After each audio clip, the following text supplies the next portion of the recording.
Yo, it's your boy Ryan, Northwest Sports Fanatics, back at you with a new video. Today is Friday, March 29th, 2024, with your boy Ryan and the Northwest Sports Fanatics. Make sure you guys subscribe to the channel. Smash that like button either now or on your way out. Donate to your boy if you can. Cash App $ ORION NWSF or the YouTube Super Chat right here. We got some Friday night MLB action. The Boston Red Sox versus the Seattle Mariners. First pitch is going to be here in about 9 or 10 minutes. So let's get into the music here in the background, and let's go over the starting lineups. All right, baby. Let's go. Shout out to all the people on Twitter/X, as well as the people on YouTube. Love you. Appreciate you very, very much. Let's go, baby. And they made some last-minute scratches to the lineup for not only the Red Sox, but also the Mariners. So the lineups are going to look much different than opening day yesterday, and I'll go into that here momentarily.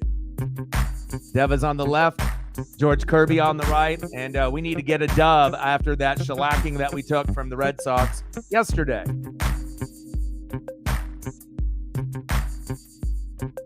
All right, let's start it off with the Red Sox lineup.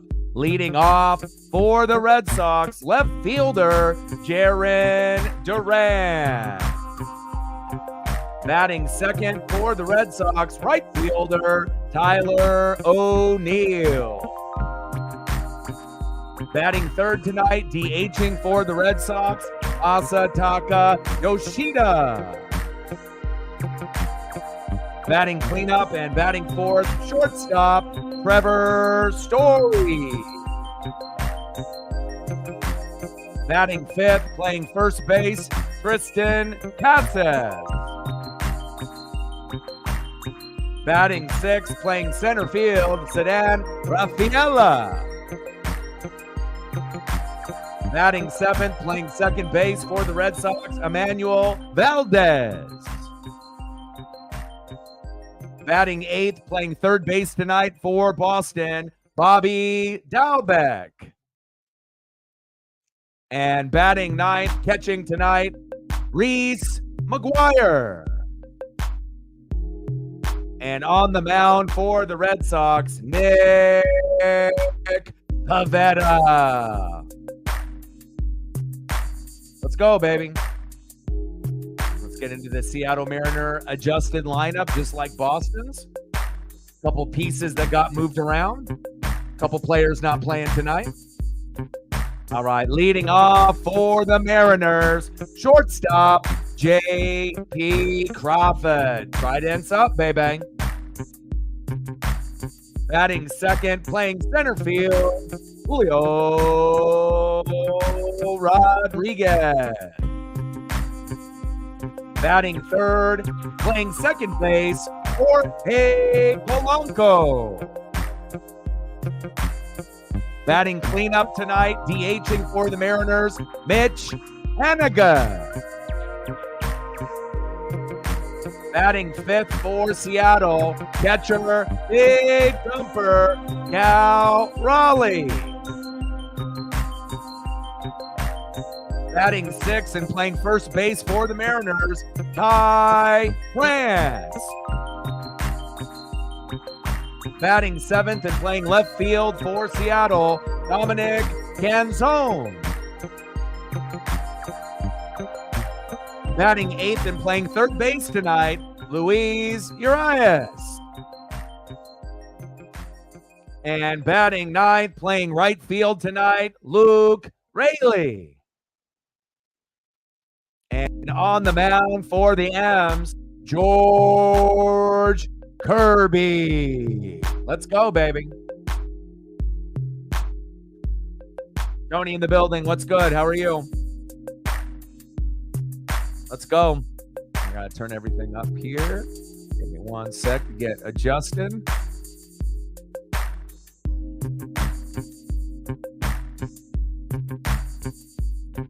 And they did some last minute scratches, so definitely it took me a little bit longer to get situated, but I made it in time. All right, let's go.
6:40. 6:40 first pitch, about 4 minutes away. Yesterday's start was at 7:10. Today, 6:40. So we're a couple minutes away unless they decided to push it out, but that's what they're showing still at this moment.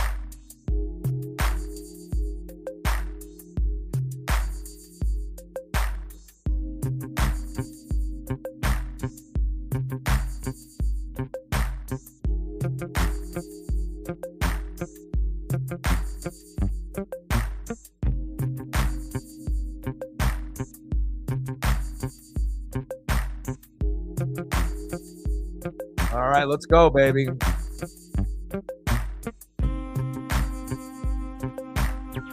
We need you, George.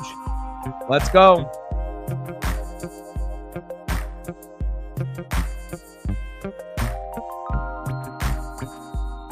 George Kirby on the mound against Nick Pivetta.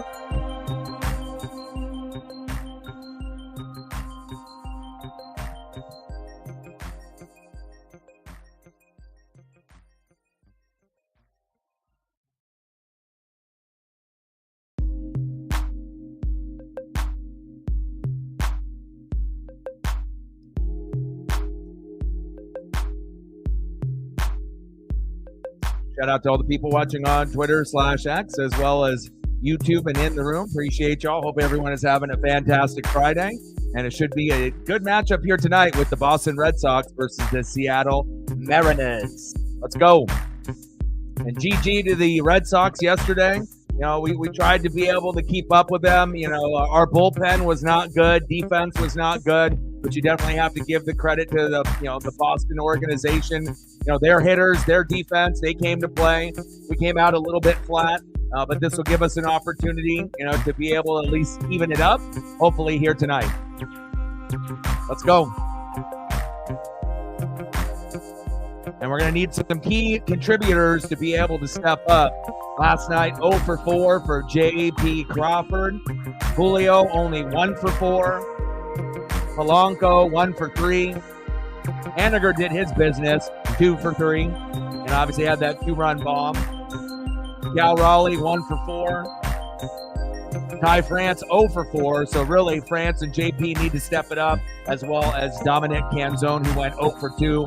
Urias and Rayleigh both went 0 for 1. Let's go.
Just getting ready to start here.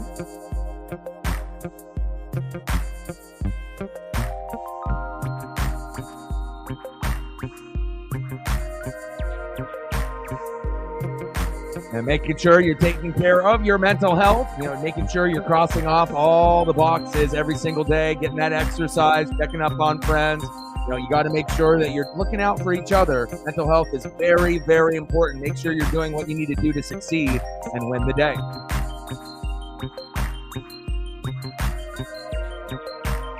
Shoulder issue to Devas. All right, leading off for the Red Sox, left fielder Jarren Duran. Batting second, right fielder Tyler O'Neill. And batting third, DHing for the Red Sox, Masataka Yoshida.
Tough one yesterday.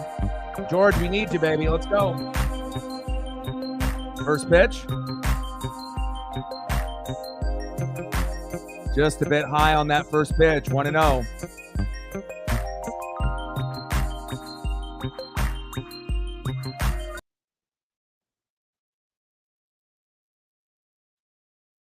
Chopped foul. 2-0 count to Duran. Let's go, Kirby.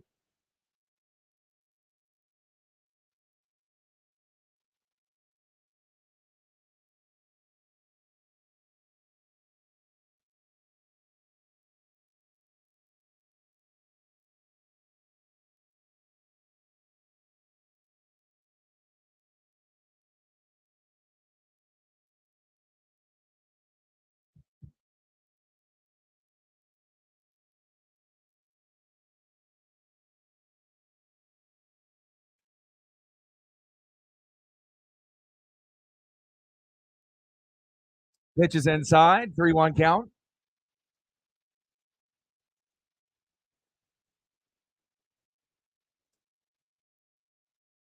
What's up, Elliot? What's good, budda? How you doing, bro?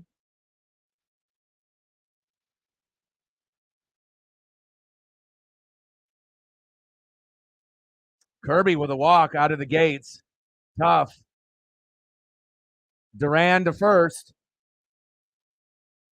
Next up, right fielder Tyler O'Neill.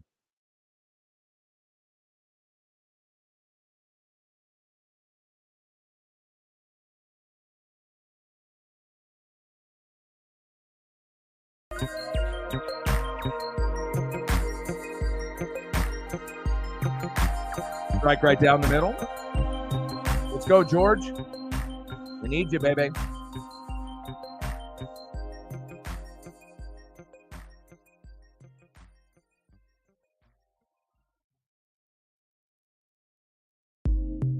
Pitch is high. 1-1 count.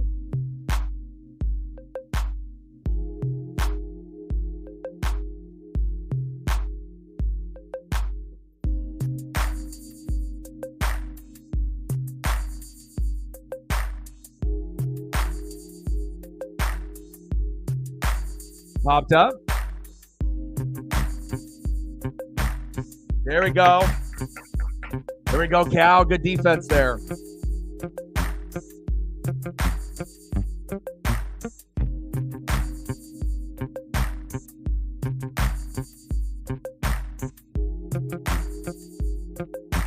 You guys just started off right now, too, top of the first. Good luck with your Padres, bro.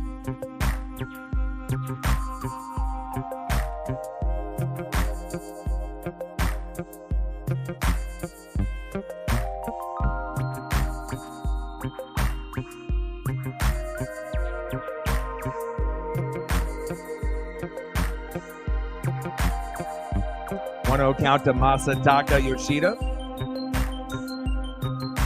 Yeah, it looks like they improved a little bit, huh?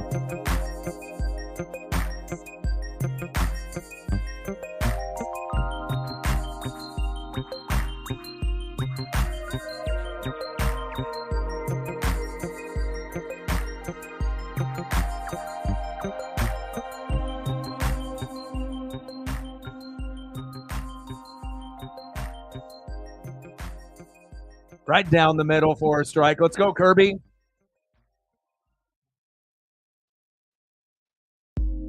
You have a good Friday, E? Everything good?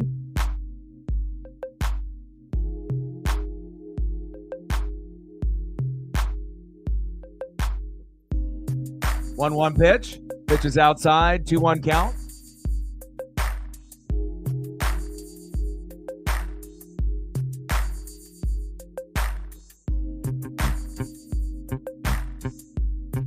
Come on, George. Throw to first. Safe.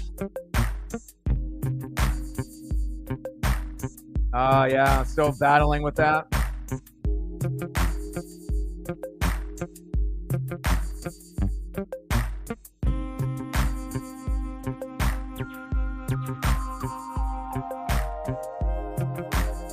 Get him, Cal. Oh, safe at second.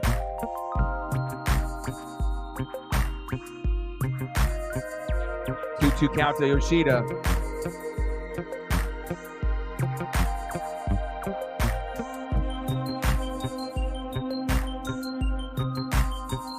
Chapman got a homer.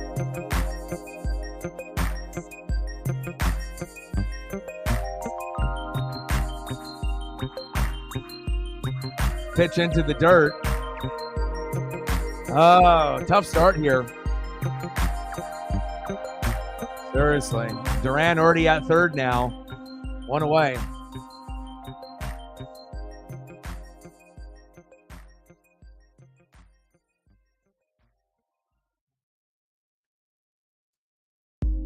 Reflect in the building. What's good?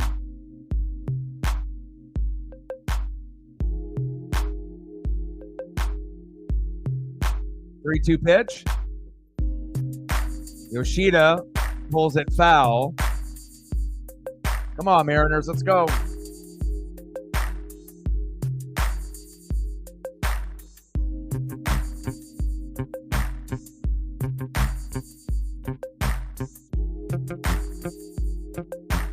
Yeah, we need that dub.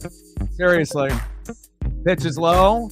Another walk for Kirby. This is tough already. Come on, George.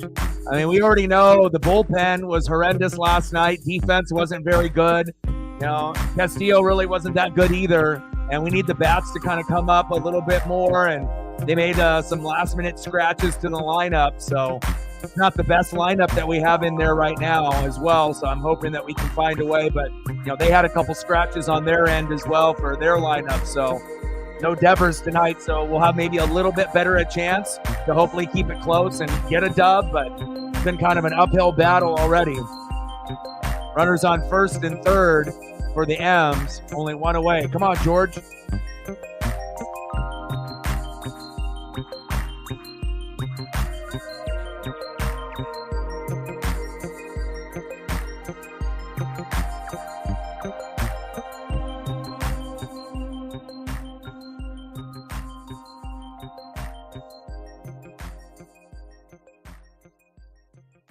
Finally, a strike. Let's go.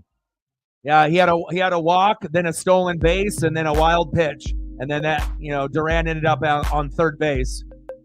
So first and third.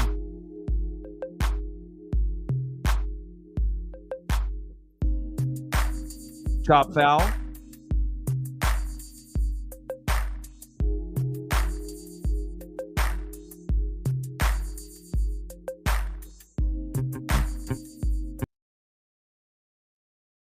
There's a couple options. Obviously, they had like the Red Sox broadcast, you know, and the Mariners. So obviously, I'd like to lean a little bit more towards the Seattle broadcast rather than, you know, the visiting Boston.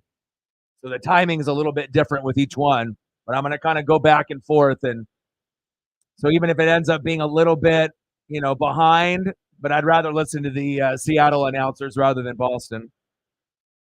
Come on, George.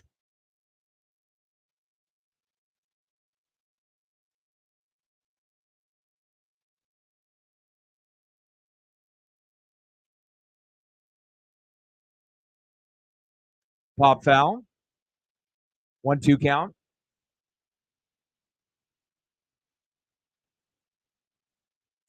Trevor Story, 265 average, 177 homers in his career.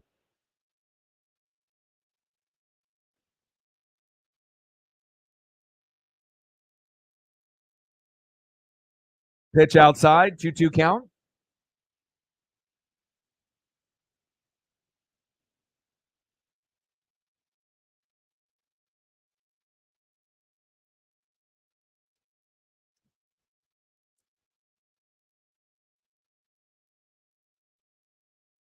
Big swing and a miss. Got him. Nice job, George.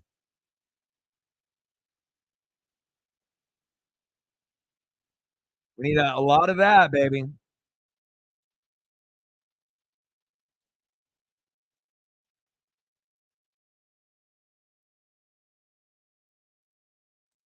Damn, San Fran's already got 3 runs. That's tough.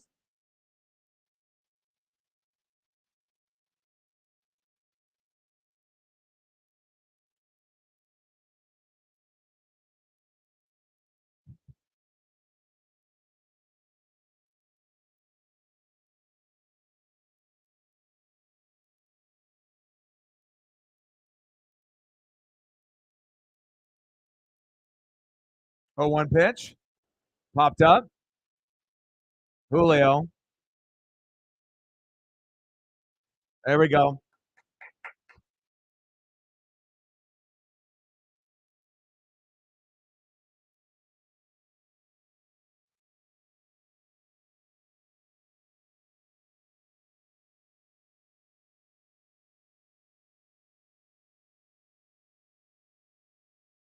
All right, I'm going to go to the other one because that one's too far behind.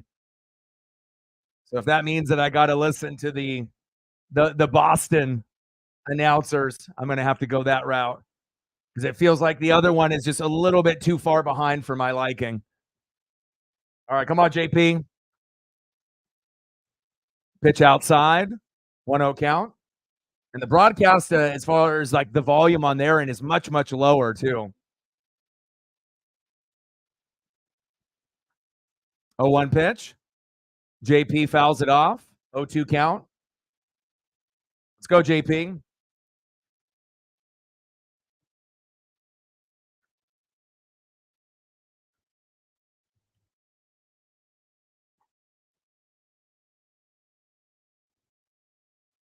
Pitch is low. 1-2 count. Kiefer in the building. What's good? Bot boy.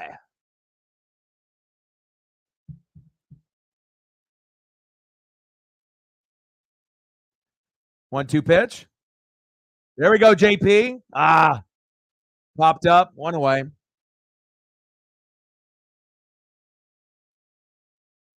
Next up, center fielder Julio Rodriguez. Let's go, J-Rod.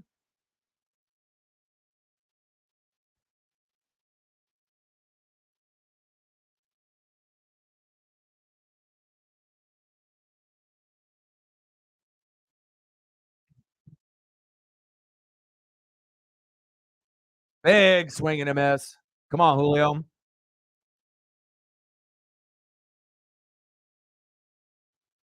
.275 average, OBP of 333, 32 homers, 103 RBIs last season. Wild pitch.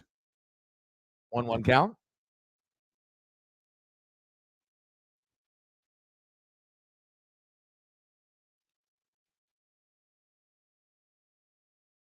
Come on, Julio. 1-1 pitch from Pavetta. Popped up. And we got to have JP and Ty France be better. Ooh. 2 away off the pop-up.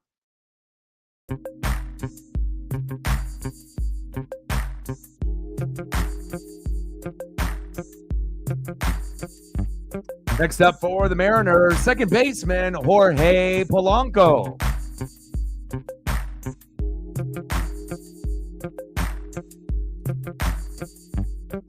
Man, that's a good question. I'm not really too sure what direction that they're going to go to, honestly.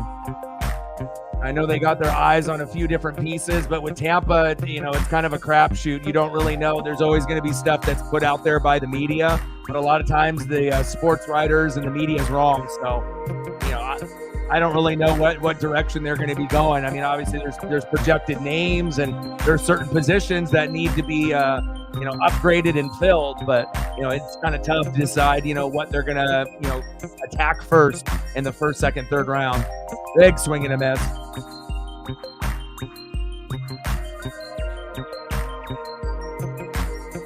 Come on, Polanco, let's go.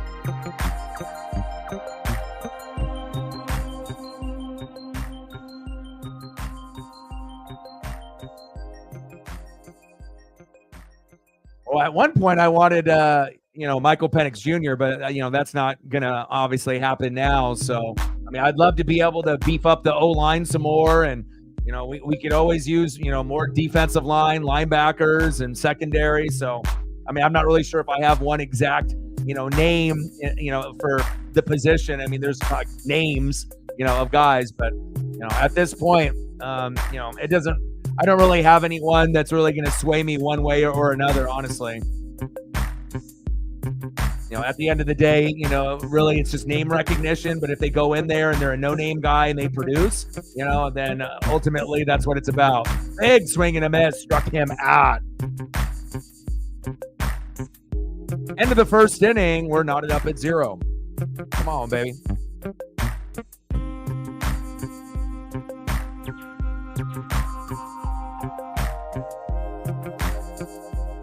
All right, due up for the Red Sox.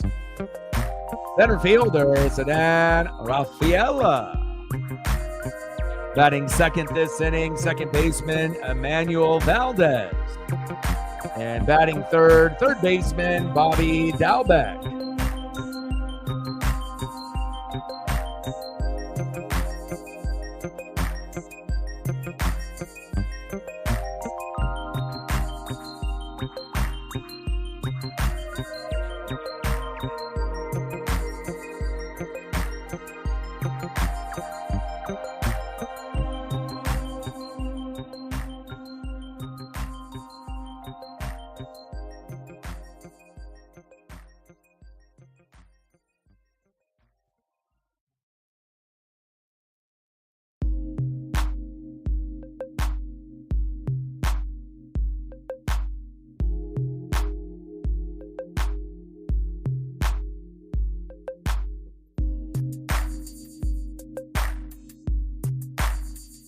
We need to play much better on defense, and hopefully the bullpen is a little bit better. And, again, it's, the beginning of the year. You want to come out of the gate strong, and a little bit of a struggle, but hopefully we can find a way.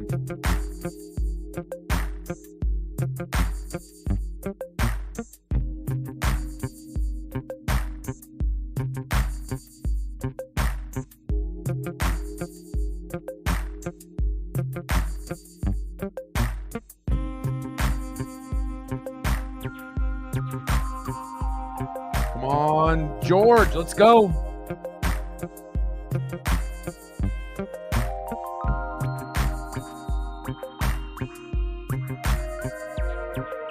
Popped up. There we go. One away. We'll take that cheap pop-up.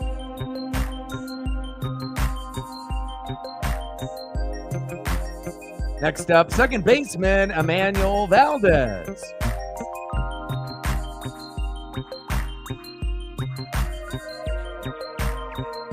The Crone Zone.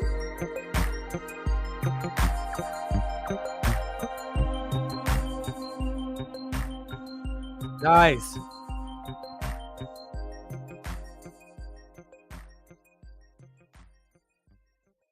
Yeah, I mean, like I said, we were kind of playing catch up, the whole time.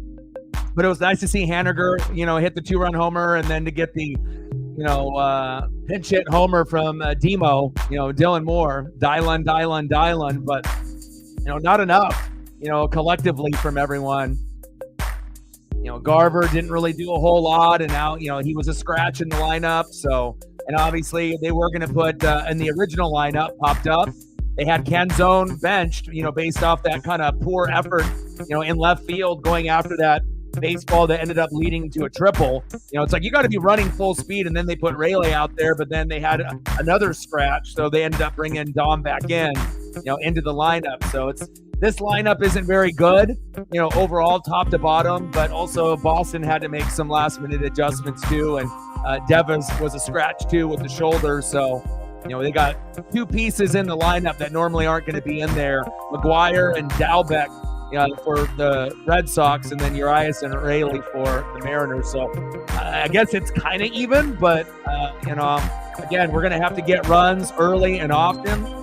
The magic number I feel is going to be every single game. We got to get 5 runs or more and 7 to 10 hits. And if we can get that, that's going to put us in a good position. But, until we end up winning, 1-run games, 1-0, 2-1, 3-2, 4-3, it's going to be a little bit of an adjustment period.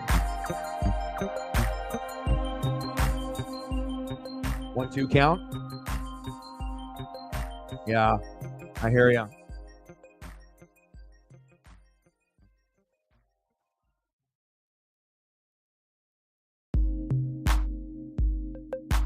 Pitch is outside.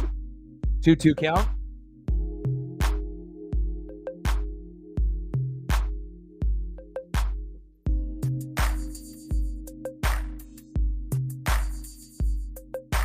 Bobby Dalbec. 2-2 pitch. Pitch is high. 3-2 count.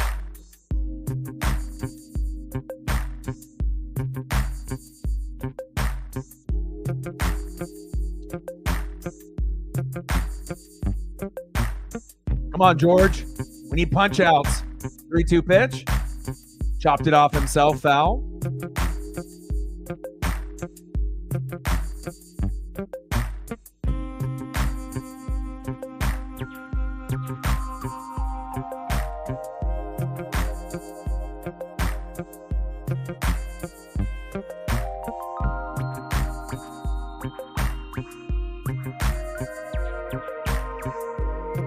Big swing and a miss. Got him. Let's go. There we go, George.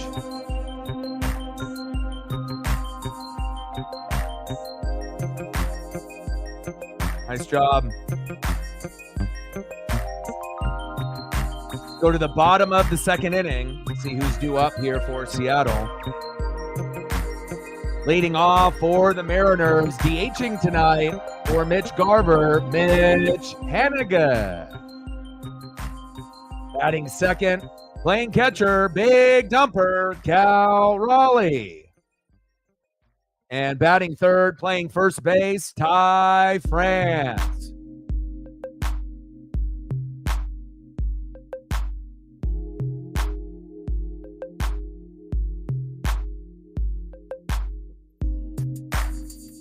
Yeah, for sure.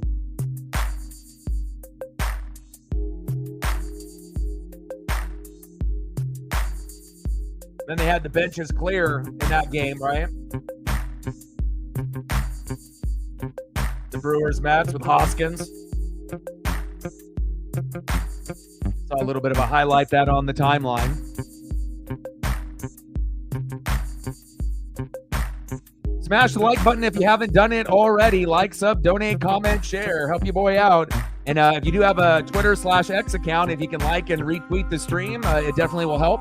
It'll get more people into the room and help us grow. I appreciate you guys very much. Shout out to all the people watching on Twitter/X, as well as people watching on YouTube as well. Love you and I appreciate you.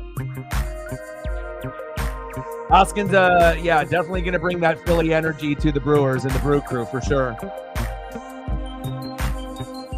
I mean, if they want to get all upset and complain about a guy sliding into second, anytime you end up touching the second baseman or shortstop, they get pissed, because they don't want to get injured. But all you got to do is go back and look at the highlights from like the 70s and the 80s and 90s, how they tried to barrel over guys like they do at home. That's what they used to do at second base. So, I mean, it's very tame, compared to what it was, but I understand because, no one wants to, get their ankle rolled up on or have some kind of strain with their legs or their calves or their ankle, based off a wild runner, going from first to second, either trying to get someone injured or, trying to make it look like they're just trying to get to the bag. Let's go, Mitch.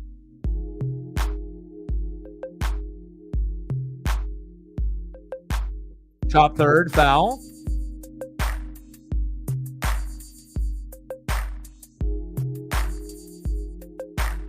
We'll try to get 20 likes on the stream, and hopefully we can get a few shares here and there, and maybe a couple new subs if we get some people to come through. Jordan has been coming in the last couple days, a Cincinnati Red fan, and definitely has been holding it down and helping us out with the donos and the cause. And it's always cool to be able to bring in new fans from teams that aren't really represented as much here on the channel, and that way we have an additional person to be able to help out with that. Elliot, I appreciate that. Thank you so much, bro. Thanks for the share. Pitch is outside. 3-2 count.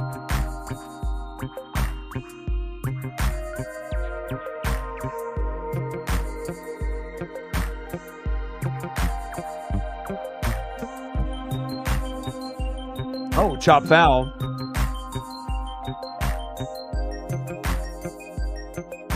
I don't know how long you're going to be in here, Elliot. I'm not sure if you're going to be here for the whole stream or if you have to dip. But if you can, handle some mod duties for me in the meantime, for as long as you're here, I would appreciate it. Unless you're going to be dipping at some point or another. But if you're dipping, and it's cool. But I don't know how long you're going to be in the building.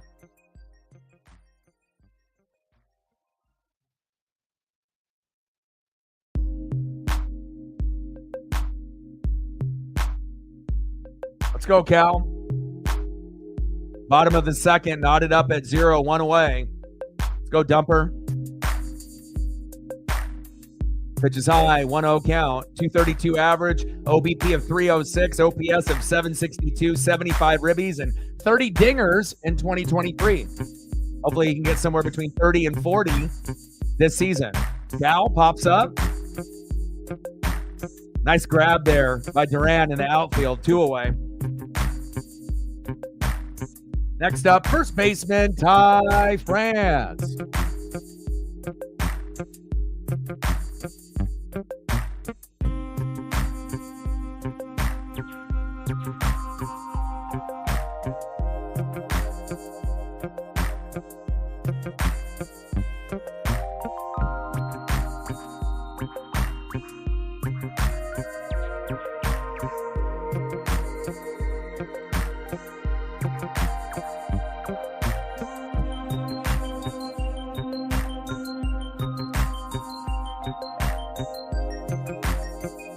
One 1-0 pitch. Chop foul.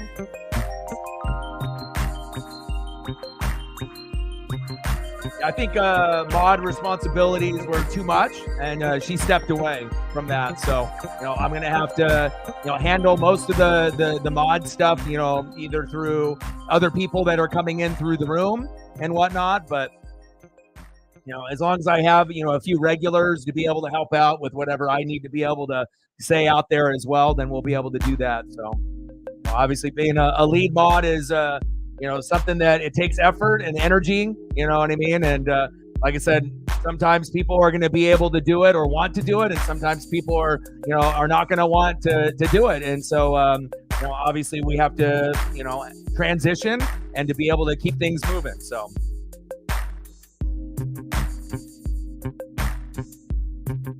But as long as, we have a few regulars in here, then we'll be able to figure out, what the best alternative will be, obviously moving forward.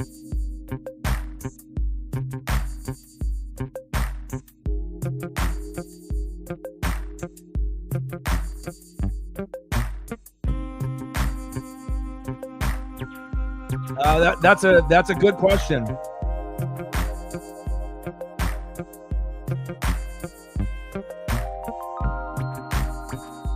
Bottom of the second, we're knotted up at 0, 2 outs, 0-2 count from Pavetta, runner at first.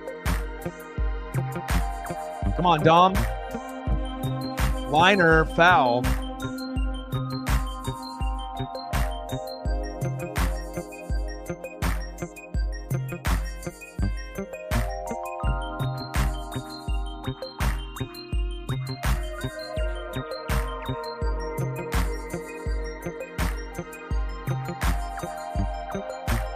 0-2 pitch. Pitch on the corner for a ball. Could have been strike 3.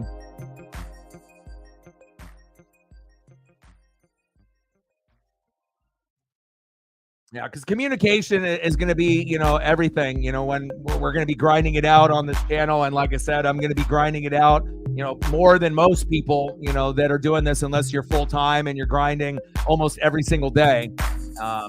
But again, there's just basic things that, need to be on the same page, like I said, if we're going to be grinding it out and doing the job, making sure that we're, going over the donos and the likes and the subs and the shares, so that way that I don't have to do it necessarily as a host, 10 times throughout the stream, right? I got to be able to call the game and do things like that. So there's going to be certain things that are needed, and then if you feel that that is something that's too much, as far as a job to do, to be able to type that into the chat and whatnot, and to be able to like and share streams and whatnot.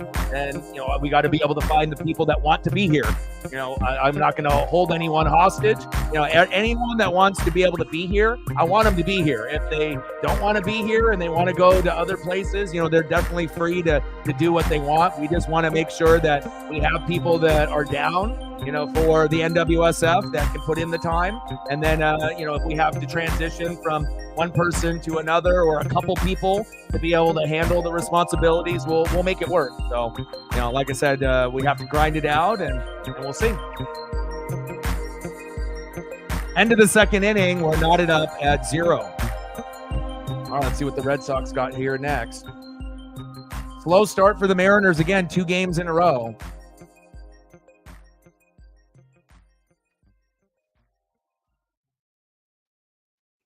All right, leading off for the Red Sox, catcher Reese McGuire.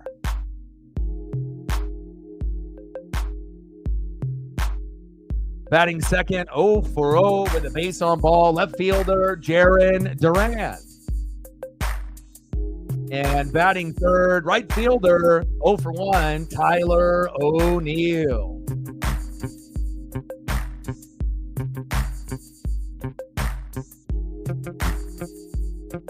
Oh, wow. So who's been hot for the Padres so far? Who would you say the top hitters based off being hot and consistent with these last few games? Who's balling out right now for the Padres? Who's giving you that confidence early on?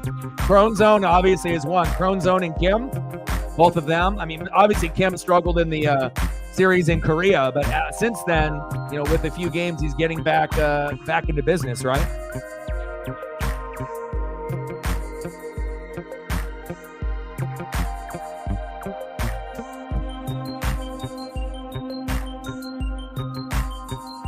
Top of the third, we're knotted up at 0. Reese McGuire, 72 games in 2023, 267 average with an OPP of 310, 1 homer, 16 ribbies in 2023.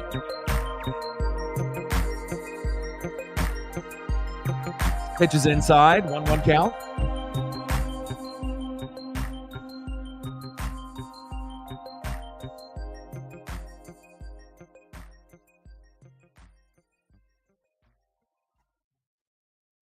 Pitches outside, 2-1 count.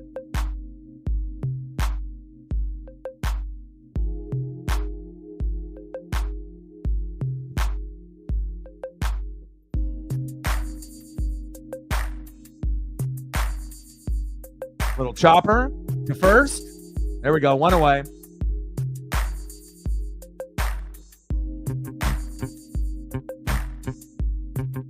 Next up, left fielder Jarren Duran.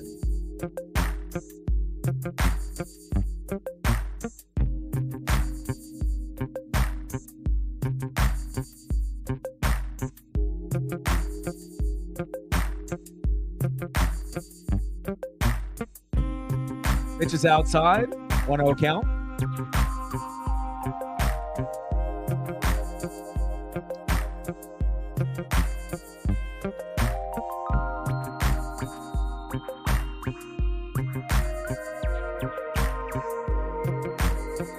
Right to Kirby. There we go. 2 away. Oh, Bogots and Crone Zone. Man, they're on fire.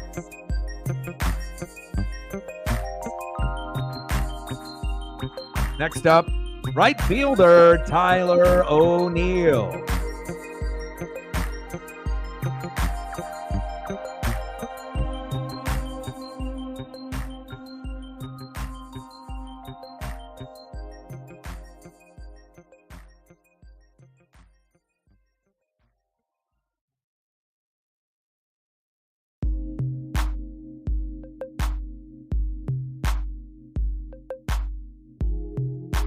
Top of the third, knotted up at 0, 2 outs, 0-1 count. Come on, Kirby. Let's go.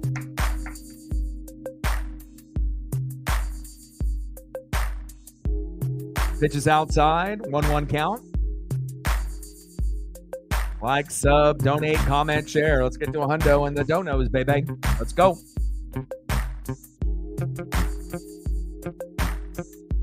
One pitch from Kirby. On the corner for a strike. 1-2 count. Let's go, George.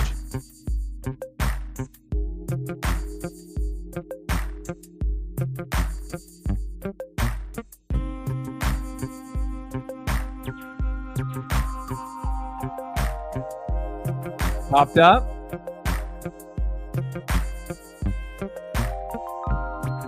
Nice hit by O'Neill. Little bloop single to right field.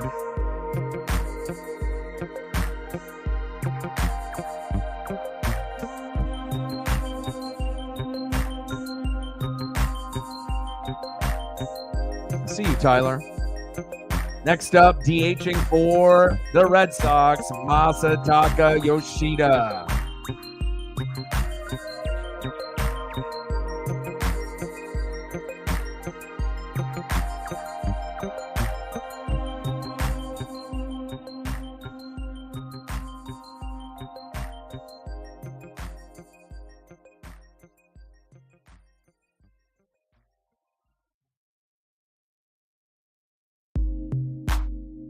Pop foul, 0-2 count.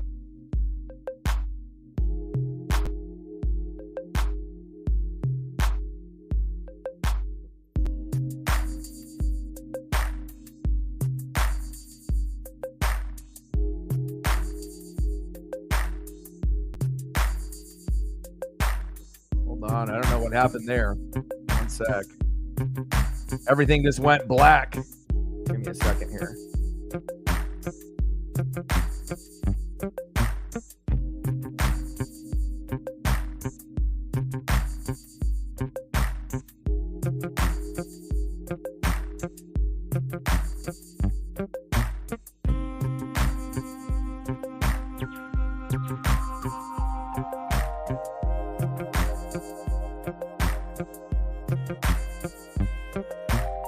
That was weird. I don't know if that was internally or whatnot there. I think we're good now.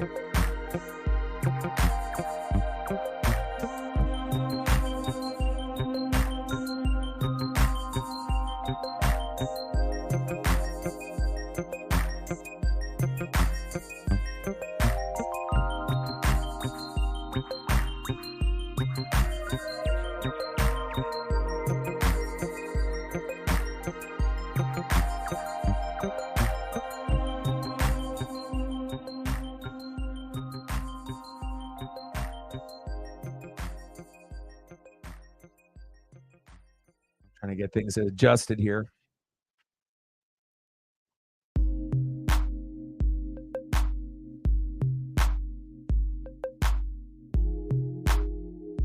All right, I think we're good now.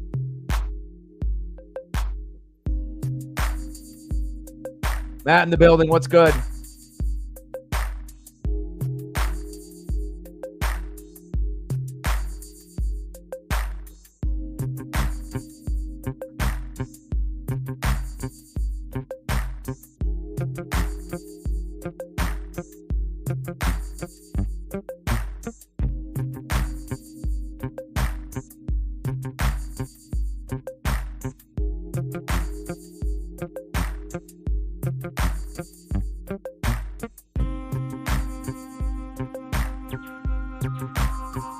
Good.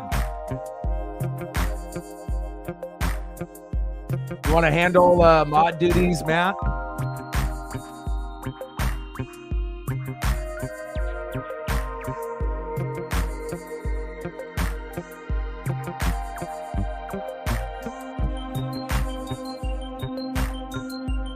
Jacob in the building. What's good?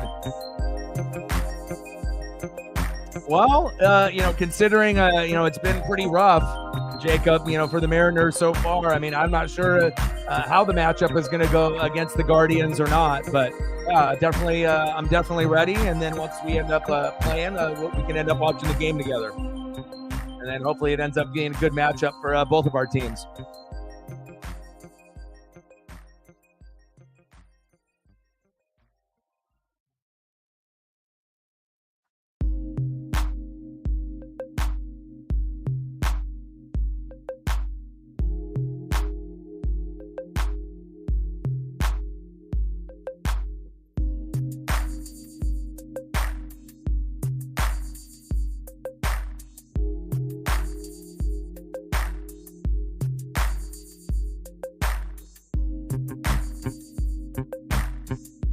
Yeah, I hope so too.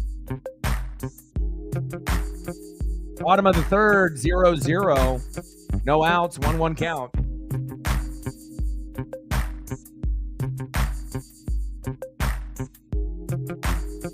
One pitch. Pitch is inside, 2-1 count. Guardians, Yankees, nice.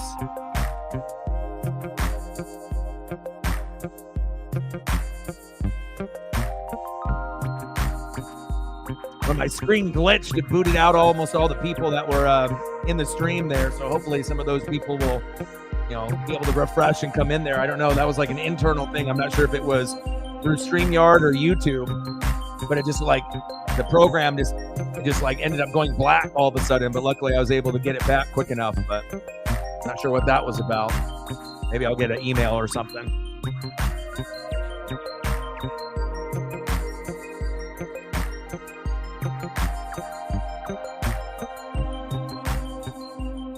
Pitch is inside. 1-0 count. Not sure what we're really going to get out of Luke or Louise here at the bottom of the lineup, but anything we get should be positive rather than a negative. You don't have any expectations. So right down the middle, 1-1 count. Let's go, Luke. Let's go, baby.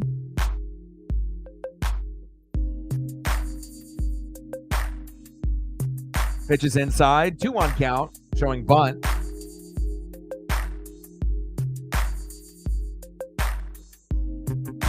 Yeah, like, sub, donate, comment, share, and then some of the people that were on the Twitter side, it ended up kind of disconnecting that, so we'll see if we can get some of those on there as well.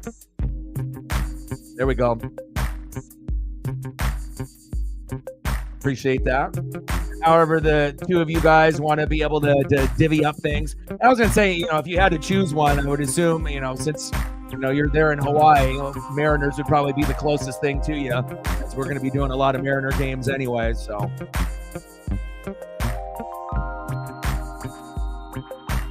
All right, I'll keep you posted.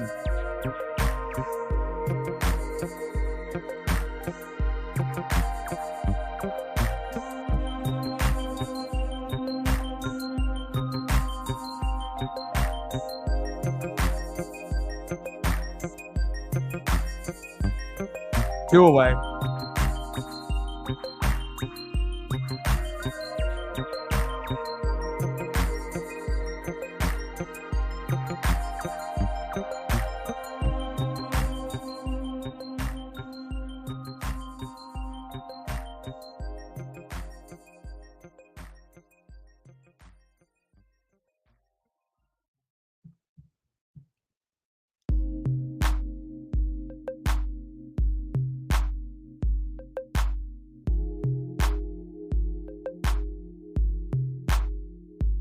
Right down the middle. 0-1 count. Come on, JP. 266 average. 0 for 1 in a line out in the first. Come on, JP. Ryan in the building. What's good?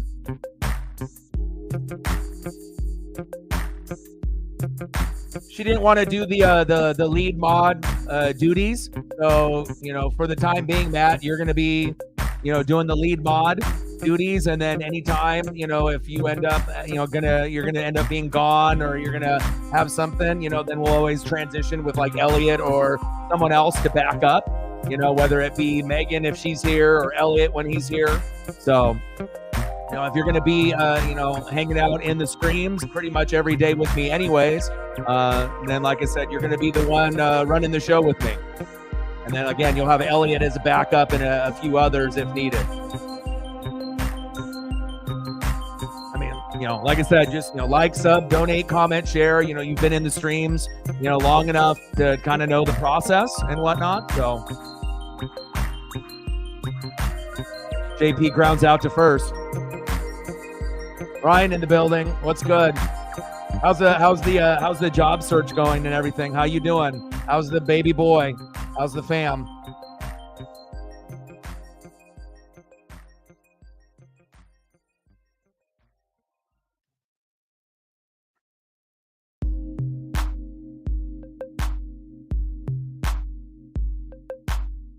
Yeah. Well, mod positions are going to be given out, based on people being here. So it's like, you got to be here.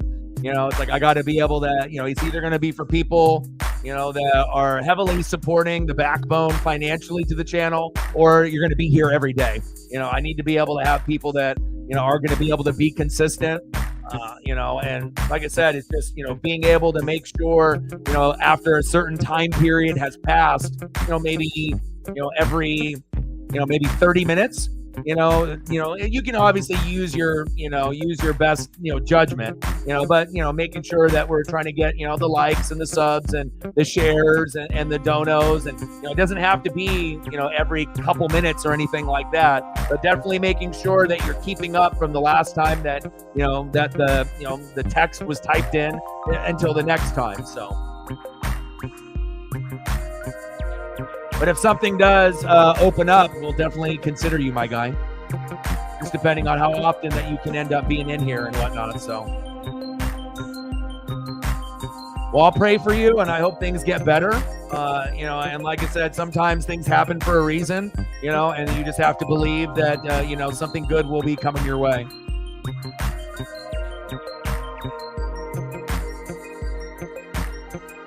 Oh, okay.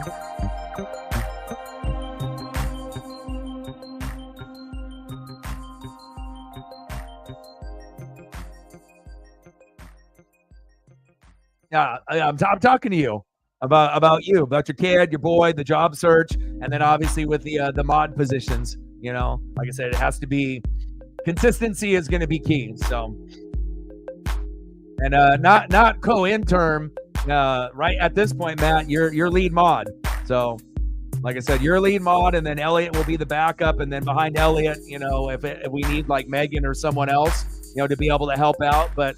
At this point, moving forward, Matt, you're the guy. So as long as you're going to be here every day, like you pretty much have been for many, many days in a row, months in a row, then like I said, we'll work as a team and we'll grind it out, and we'll make sure that we grow this channel, and we're going to work together to get the best results as possible. Okay.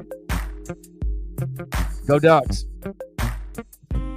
The Chargers, yeah. I mean, a lot of movement. It's a rebuild. You're obviously having Harbaugh in there, and even though you're not going to have a lot of those big names, there anymore that you are used to, like Eckler and Keenan Allen and Mike Williams. But the thing is that if you get rid of those players, but ultimately you end up getting better on defense, the injury curse and bug goes away. Harbaugh brings more discipline. You bring it. I mean, the offensive players and the offense looks very, very thin. I get it. But if you can find a way in the next couple years to get Harbaugh type of guys, and you can end up turning it around before Herbert's best years are past him, it could end up being a blessing in disguise. Sometimes you have to blow it up to get better.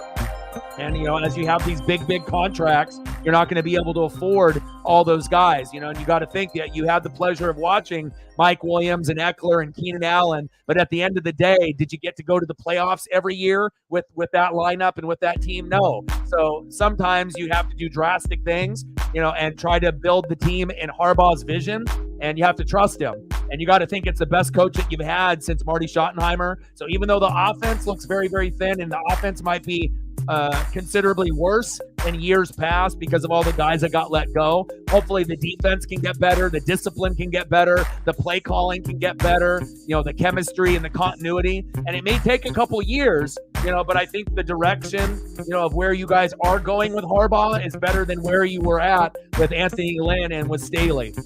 Even though you had cooler guys to root for and more athletic bodies like Eckler and Williams and Keenan Allen, anyone saying that they would be not hurt losing those guys would be lying. Of course you want to have those guys, but you have to trust in Harbaugh. So Bosa, yeah, and then they decided to keep Khalil Mack and Bosa, and you still got Derwin James and Asante Samuel Jr. So Harbaugh's going to try to, he had to pick and choose, and again, Keenan Allen's getting a little older, Mike Williams gets hurt all the time, and then Eckler, if you can find someone that's cheaper, it kind of made sense, but it was just kind of drastic because it was all at the same time, not cutting one guy per year to soften the blow. It was like, oh, Eckler gone, Williams gone, Keenan Allen gone, and a lot of Charger fans had a heart attack. They were like, what the hell is going on here? But again, would you rather keep all those guys and still have Staley and know that you're going to have the same thing over and over again, or have to make a tough decision and bring in, the best coach that you've had since Marty Schottenheimer and trust that he can get it turned around? So I know it hurts, and I know that you would have rather kept Keenan Allen and Eckler, right, and then maybe getting rid of Khalil Mack and Bosa, and getting rid of those guys, but you have to trust Harbaugh, and hopefully that he can turn it around for y'all. Big swing and a miss.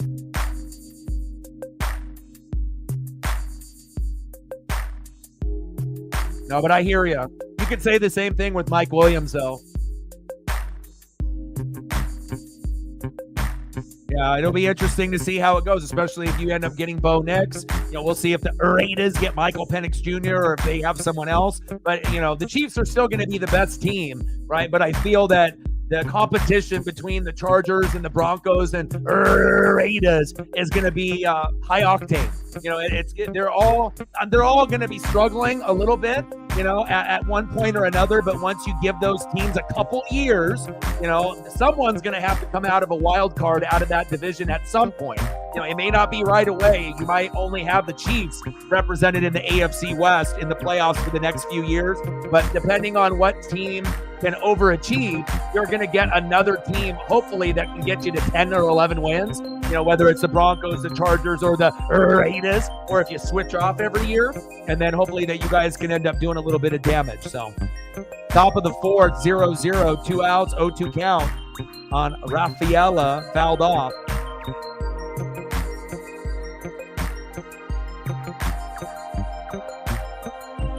Yeah.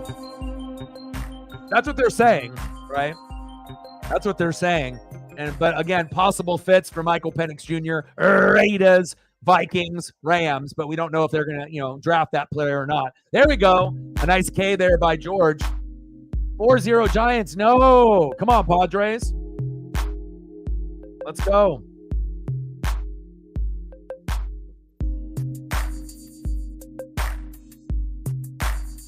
All right, Mariners due up in the bottom of the fourth inning. 0-for-1 center fielder Julio Rodriguez.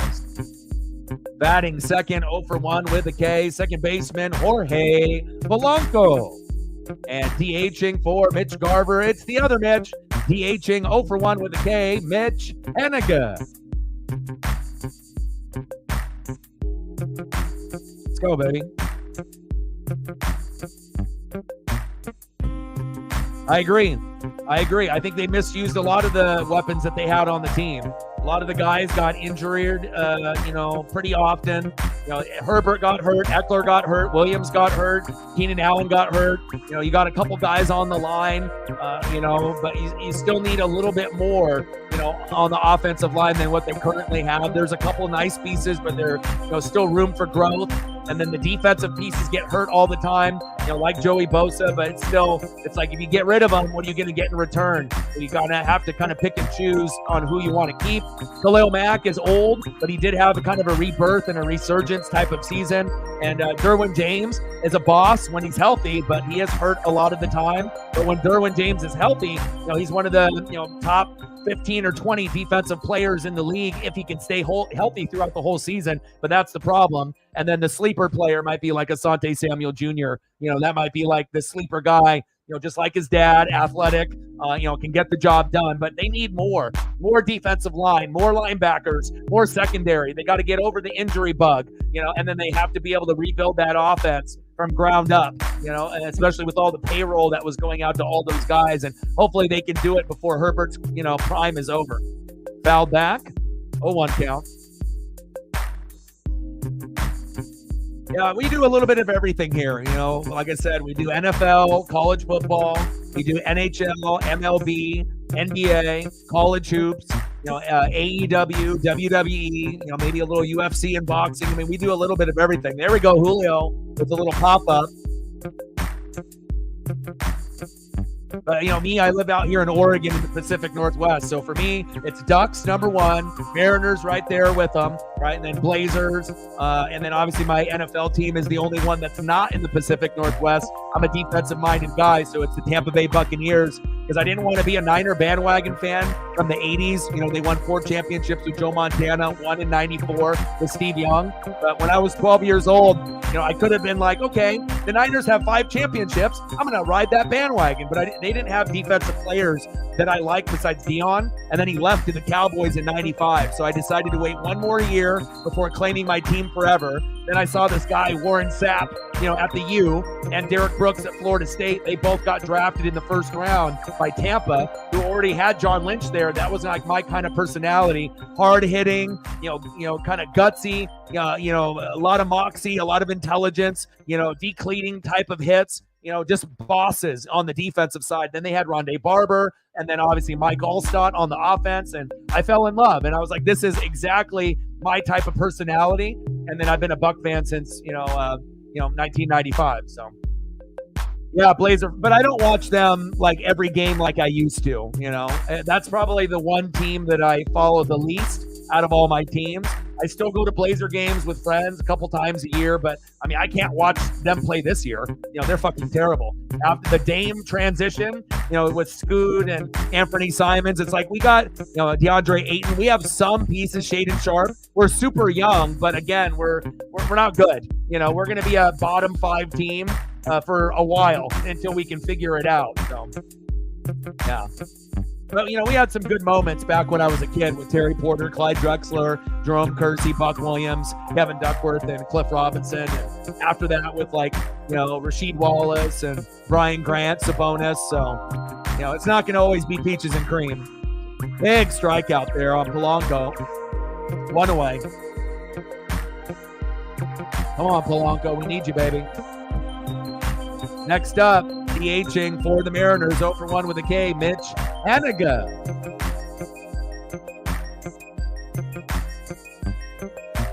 So, Matt, you ready to take the lead role, to work with your boy every day and grind it out? You ready to be the main piece, the main lead?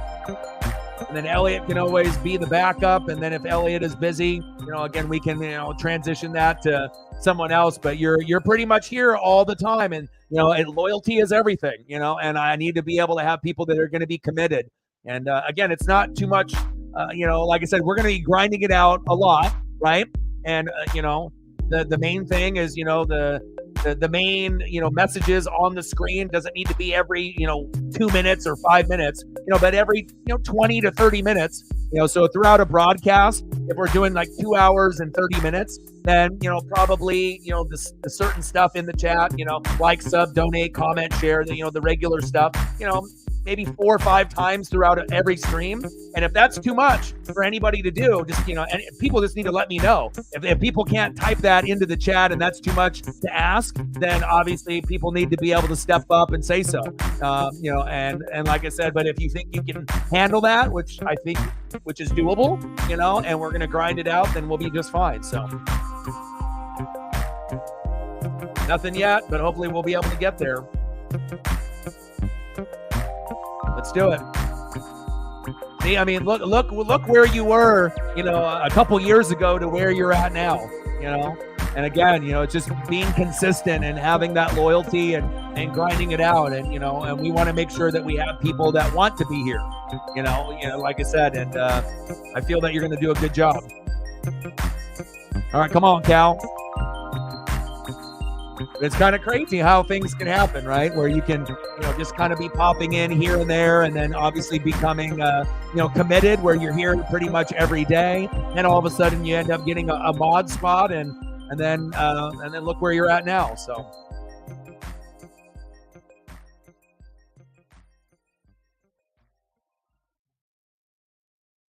And then also on the Twitter/X side, if you can end up liking, the post that I do, obviously in the morning based off the stream that I'm going to do, like it and retweet it. And then obviously like and retweet the stream that we're on. And then other than that, that's pretty much it. Show up every day, like the post and retweet the post that whatever stream we're going to do. And then obviously like and retweet the stream that when we're live on Twitter/X. That's it. And then, a little bit of verbiage throughout the streams. Vibe, hang out, create the good vibes. Go Ducks, win the day, right? We can do that. Big swing and a miss. Runner stranded at second, and we're still knotted up at 0.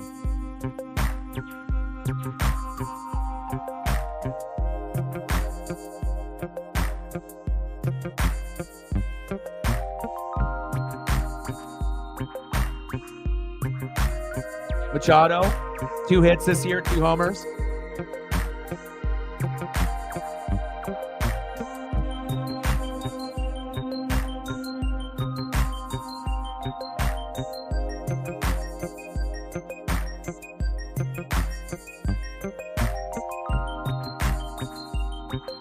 All right, next up for the Red Sox in the top of the 5th, 0 for 1, second baseman Emmanuel Valdez.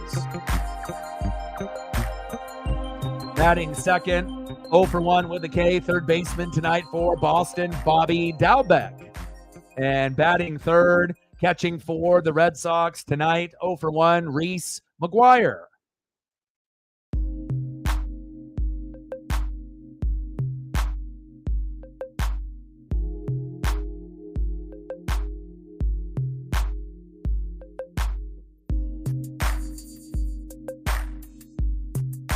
And like I said, I'll send you a message on Twitter/X, going over, just the basic, expectations and whatnot of, what we're going to be doing. And I'll be able to go over that with you. But it's pretty much what I said to you, just the post, like and retweet based on what we're streaming that day. Once we go live, like and retweet, what you got there through your Twitter/X. Little verbiage throughout the streams each day, like you're already normally typing in. Just like, sub, donate, comment, share, the regular routine, and that's it. So.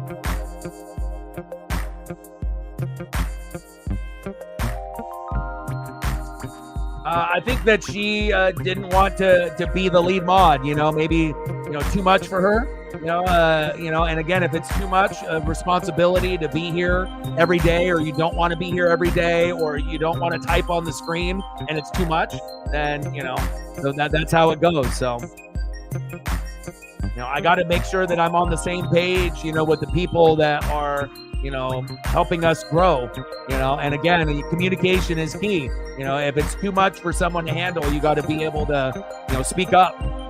If you want to be able to not be a lead mod and you want someone else to take over, you got to speak up. You got to be able to say something. So, like I said, for me, especially when we have mods and whatnot, it's like, I shouldn't have to be the one that, says like, donate, comment, share, 25 times in the stream. We obviously have mods to moderate and also to, take care of some of those things. So, Bear in the building. What's good? Rashid Shaheed. Wow, that's crazy.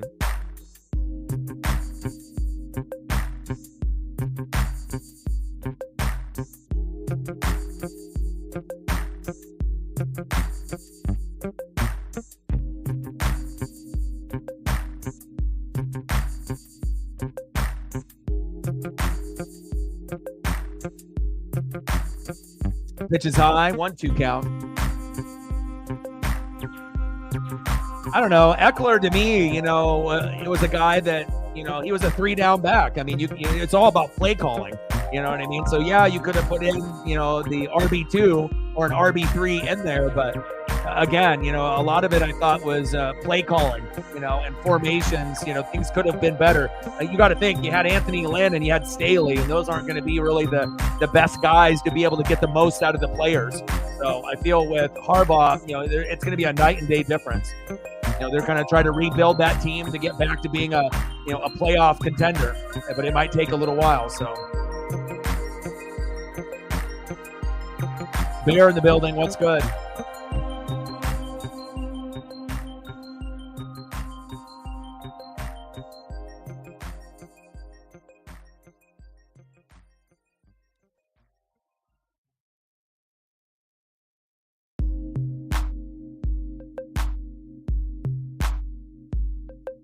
I'm gonna send you a message, Matt, on a DM on the Twitter/X here.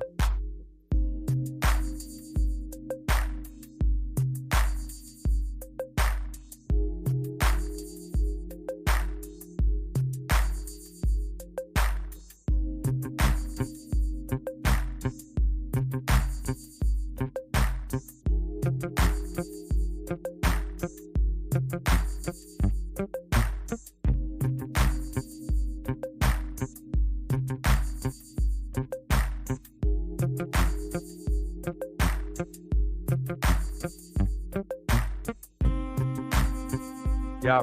Well, the main thing with Elliott, obviously he always will help out whenever he can, but again, depending on how his schedule is and how busy he is, the main reason that you're going to be able to take over is because you're here every day. Sometimes Elliott has other things going on in his life, and he's not here every day. So that's usually the main thing. Is like I need to make sure that if I have someone that's going to be the lead, they got to be here every day, that we stream. So you know what I mean.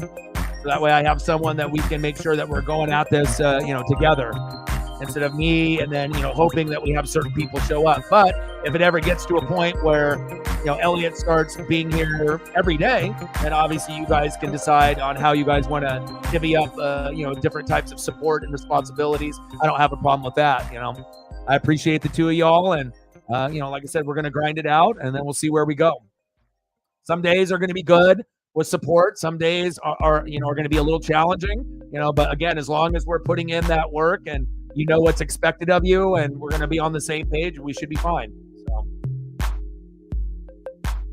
big swing and a miss. There we go, George.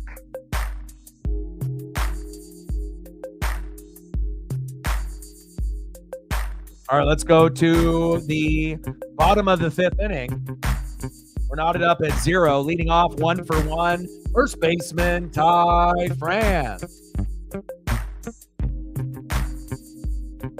Batting second, 0-for-1 with a K. Left fielder, Dominic Canzone. And batting third, 0-for-1. Third baseman, Luis Urias.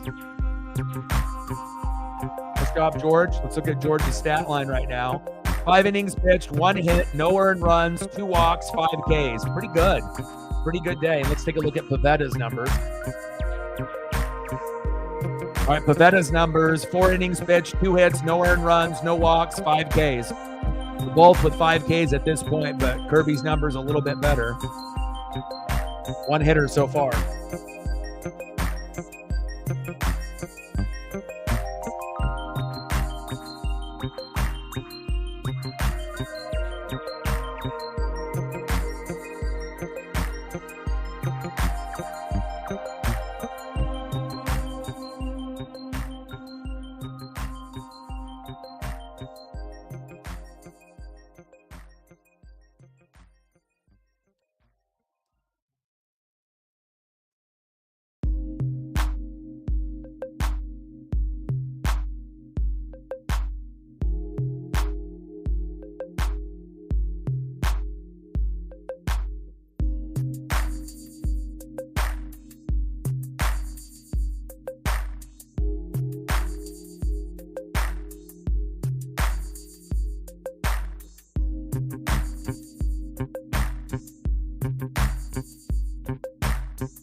Pitchers duel today. Come on, Ems. We can't lose first 2 games of the season.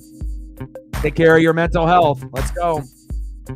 Make sure you guys are doing the proper things to win the day. Let's go.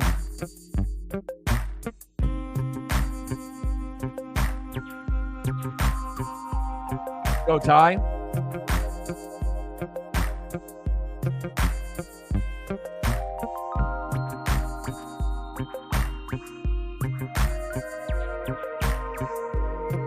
Popped up.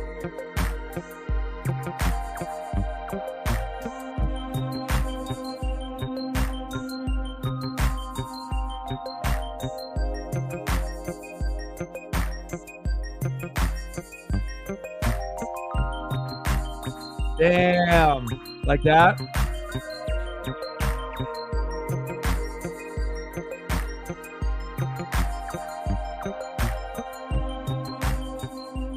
Popped up, foul, 0-2 count. But I'm celebrating Easter early tomorrow, so I'll be hanging out with my dad in Paisley, at his property at 11 a.m. until probably like 2 or 3. And the Mariners are going to be playing at 6:40, so the same time tomorrow. And I will be back in time for that, so that's when we're going to stream. Same time as today, we're going to stream again tomorrow. And then probably I'll stream on Easter as well. So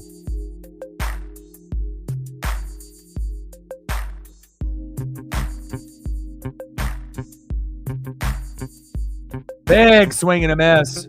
Got him. Pavetta is dealing. 6 Ks for Pavetta.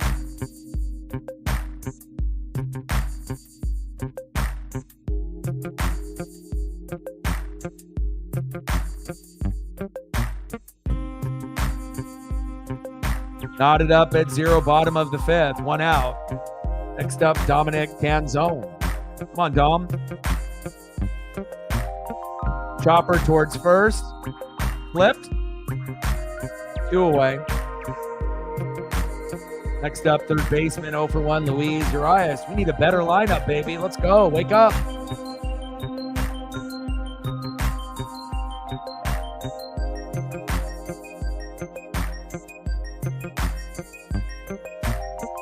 For real, that was crazy.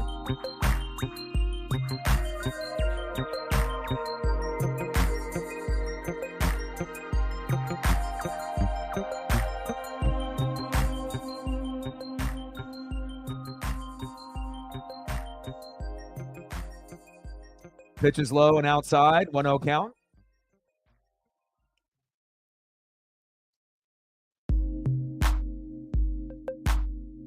Big swing and a miss. 1-1 count. Come on, Louise.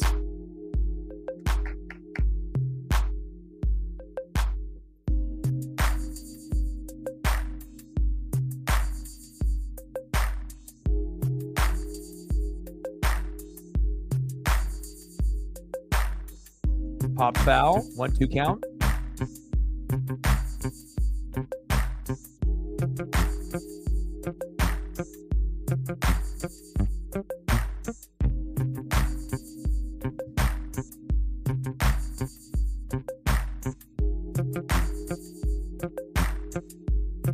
Come on, Ems. 1 hit each from both teams. I was not expecting this. Pitch is high. Wow. They said strike 3 on that. That was high. But I guess they wanted to give Pavetta another K. 7 Ks for Pavetta. Ooh, that was a ball. It is what it is. End of the 5th inning. We're still knotted up at 0.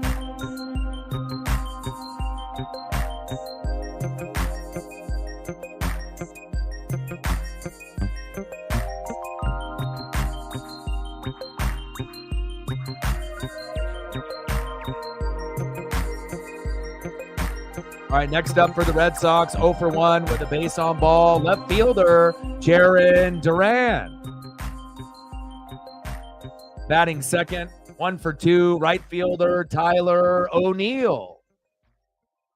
And batting third, 0 for 1, DHing for the Red Sox, Masataka Yoshida. Let's go. We got to step it up, baby.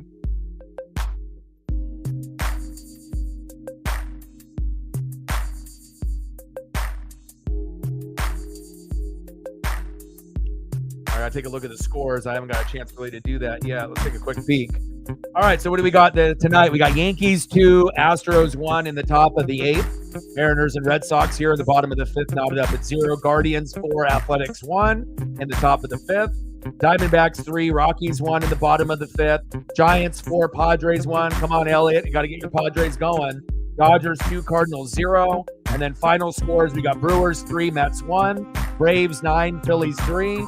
Rays 8, Blue Jays 2. And then Pirates beat the Marlins 7-2 tonight.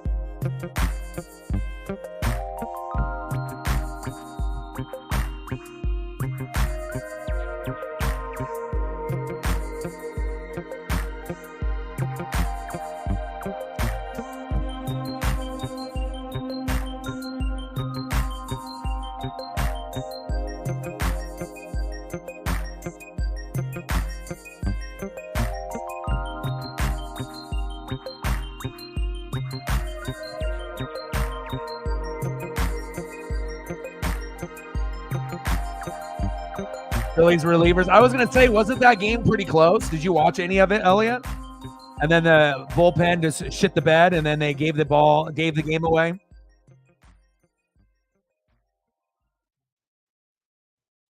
Five Ks for Kirby, 7 for Pivetta. Only 1 hit each for both teams. Was not expecting this. Let's go.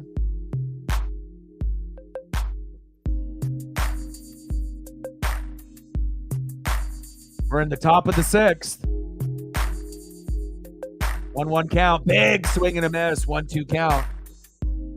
Keep it going, George. You watched all of it? Nice. Dude, that's awesome. You know, to go from where you were, not really caring about baseball that much now, like watching games even when the Padres aren't playing and, you know, being fully immersed in MLB fantasy baseball. I love it.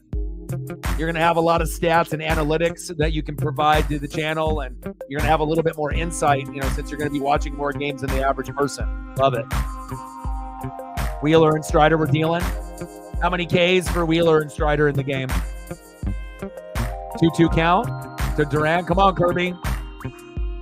Big swing and a miss. Got him. Let's go. Another K. Let's go. 6 Ks for George Kirby, baby. Nice job, George. Let's go. Way to be, George. The electric, baby.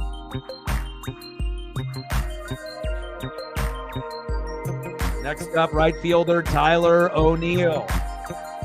Should have had George Kirby start yesterday instead of Castillo, but coulda, woulda, shoulda. Strider had 8. Wheeler had 5. Oh, okay. All 9 Brave runs come off the Phillies relievers. No way. Really? They were up 2-0? No way. Damn. That's heartbreaking, especially when you have a lead like that and that happens. That's tough.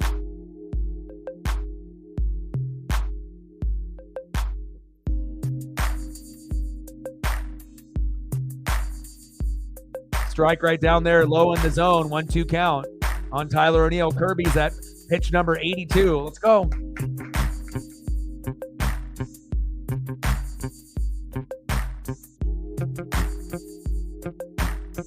Big swing and a miss. Got him. There we go. Another K. 7 Ks for Kirby. 7 Ks for Pivetta. What a matchup here tonight. Pitchers duel.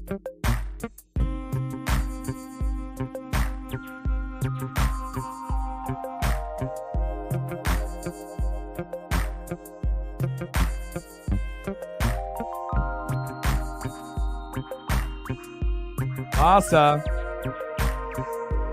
Foul, thank God.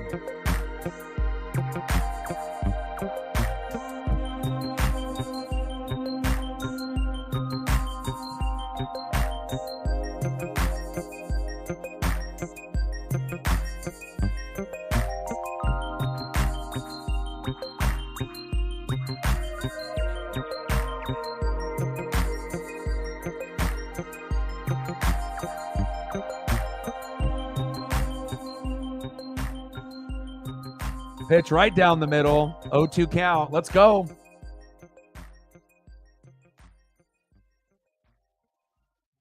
Yoshida in the box.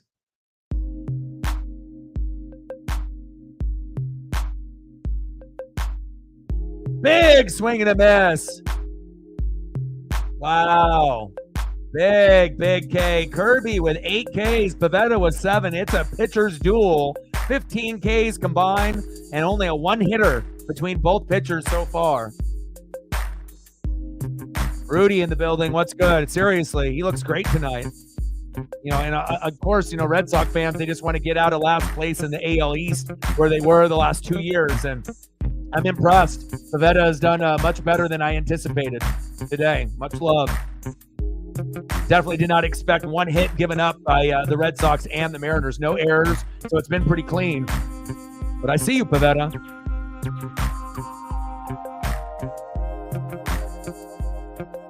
All right, let's go to the bottom of the 6th inning. Leading off for the Mariners, 0 for 1, Luke Raley. Batting second this inning, 0 for 2, shortstop J.P. Crawford. Come on, J.P., you're already 0 for 6 for the season. You're too good for this. We need you to get on base, my guy. I love you, and I want you to do good in 2024. And batting third, 1 for 2, center fielder Julio Rodriguez. Let's go, J-Rod. We need some magic, baby. When's going to be that first home run from Julio Rodriguez? Will it be in this inning? I hope so. Let's go. Be electric, Julio. Let's get it.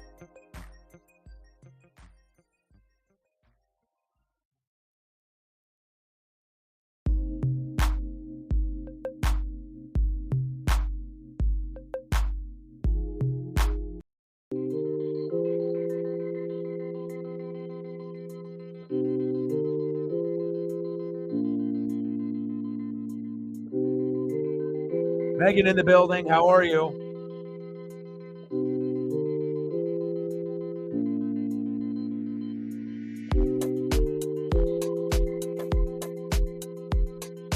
Okay, I'll be here.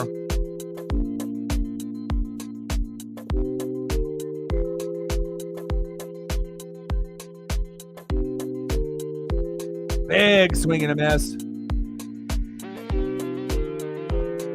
Come on, Luke.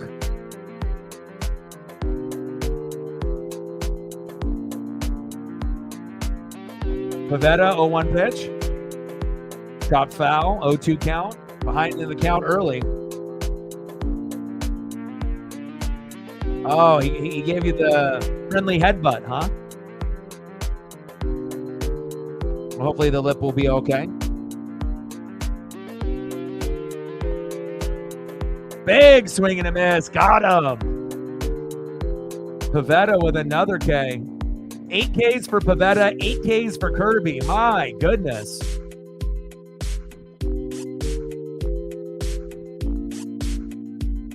Come on, JP. We need you, baby.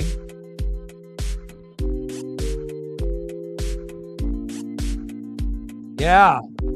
I saw that the high sticking got a $5,000 fine, on the Kraken. So it looks like the Ducks were being a little bit dirty on the Kraken, but it's nice to be able to see that they're at least trying, towards the end of the season, that bobblehead night from McCann obviously sparked it. Oh, JP, back, gone!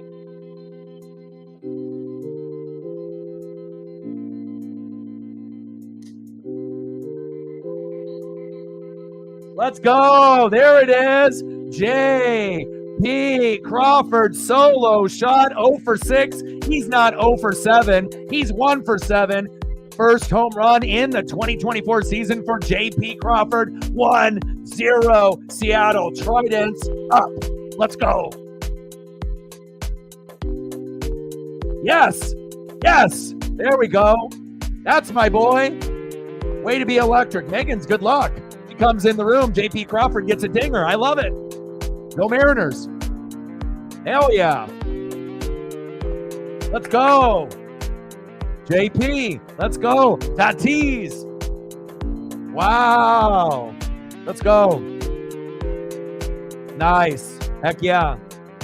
And I agree. Like I said, for a while there, when we were on our 8-game losing streak, it was tough. But we're still going to make sure we're rooting and that they're going to hopefully keep pressing and they're gonna play hard all the way to the end of the season.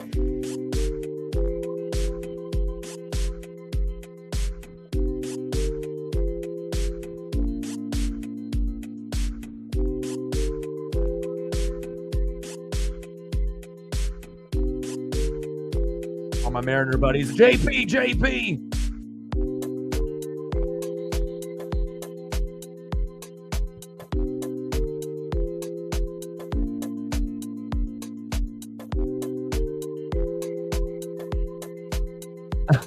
We got good timing, man. We're linked. JP and Tatis.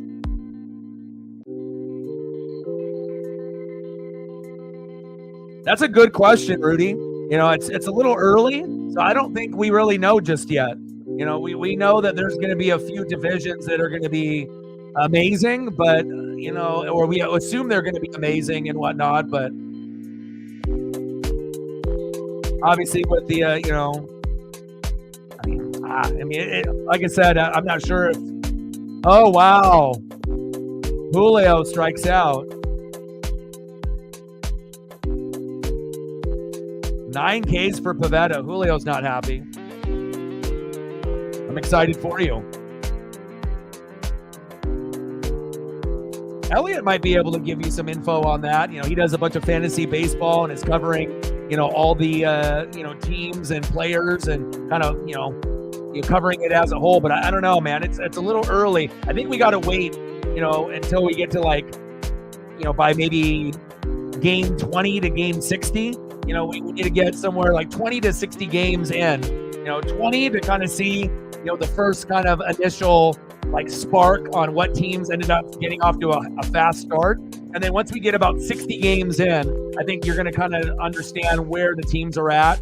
And some are going to rise and some are going to fall, you know, but I feel that you'll have a better idea once we get to about, you know, game number 60.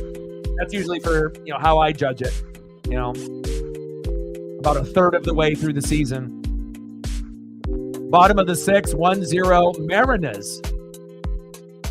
Nice job by JP Crawford, baby. Huge. Judah in the building. What's good?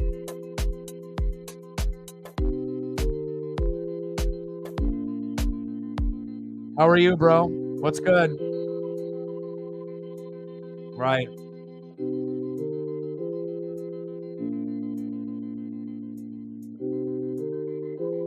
Big swing and a miss. Wow. Pivetta with 10 Ks, Kirby with 8. But even though Pavetta's having the better game K-wise, he gave up the big homer. And obviously, when you have a low, scoring matchup, with runs and hits, every single hit as the game goes on ends up being more impactful and every single run that is accomplished either by an RBI or a home run is even more magnified. And I'll take that. Let's go. End of the 6th inning, 1-0 Mariners.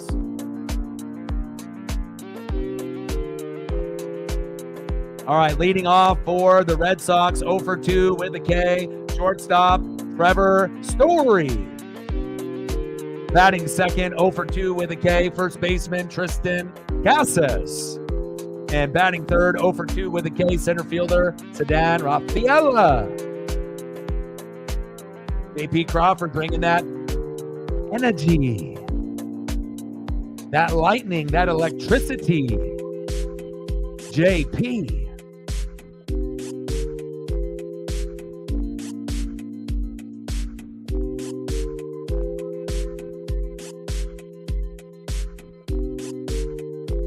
Ah, baby, let's go.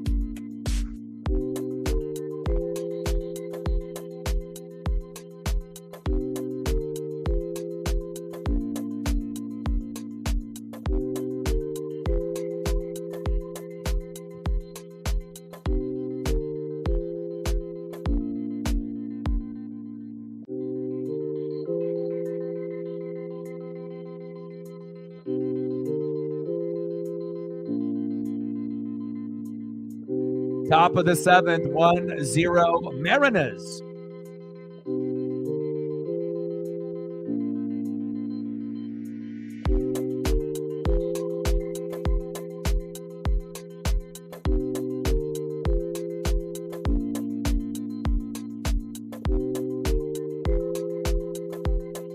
Kirby's still out there dealing.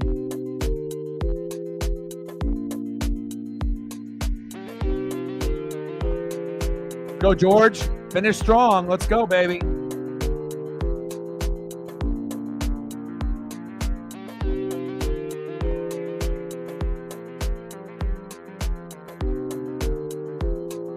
Story 0 for 2 with the K.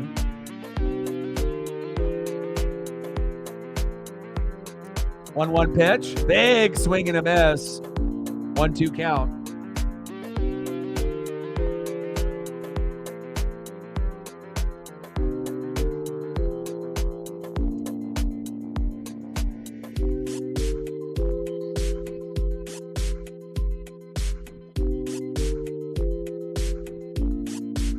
Solo shots, but you're still down 2. But hey, at least Tatis and JP at the same time, though, right? We got a little bit of that connectivity. We're linked, you know. Pavetta has been a machine. I knew he was going to be pretty good tonight, but I did not know he was going to be 10K good tonight. But I knew this was going to be a good outing by Kirby more than likely. Story popped up. Rayleigh. One away. Trident's up.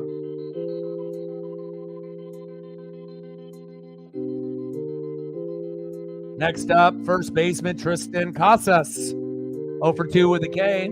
That's Judah's favorite player.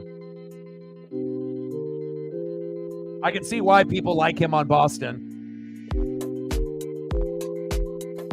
I feel like a lot of people will like Casas, Devas, and Duran. And then obviously O'Neill and Yoshida, you know, as long as they can be consistent, then they'll be up there for most Boston fans as far as like their top 5, not including pitchers. So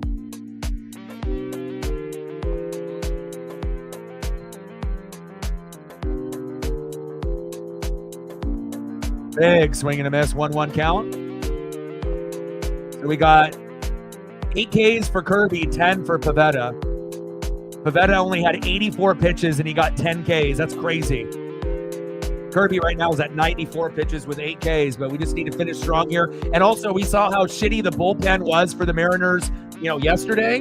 So we don't have Matt Brash, and he's usually the main guy. It's usually Brash, you know, as the main, and then we had Munoz and then Sewald. But then we traded away Sewald to the Diamondbacks, right? And we've got Canzone and Rojas in return.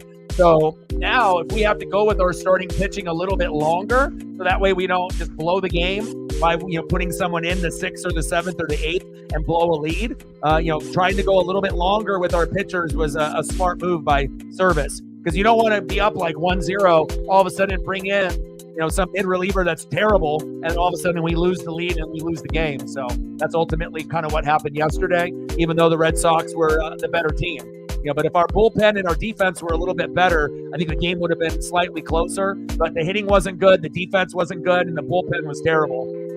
There we go, JP. Trident's up, 2 away.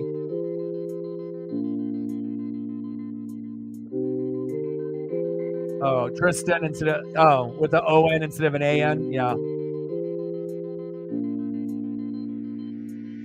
Hope everyone's having a fantastic Friday.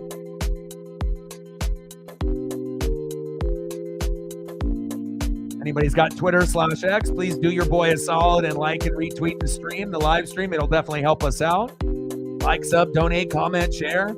Everything will help out with the algorithm. I think we're only a few away to get to 15 as far as the likes. So as closest to 20 as we can get on every stream will be the goal. 15 to 20 on the likes, depending on how many people we got. And then, you know, obviously the next tier would be 25 if we got, you know, a good amount. But 15 to 20, you know, per stream is kind of the goal. And unless we have more people, of course. And then obviously always trying to hit the goal and trying to get to a hundo and donos to pay the bills. Oh, nice little bloop single there. Rafaela with the little bloop. All right, I see you, Sedan.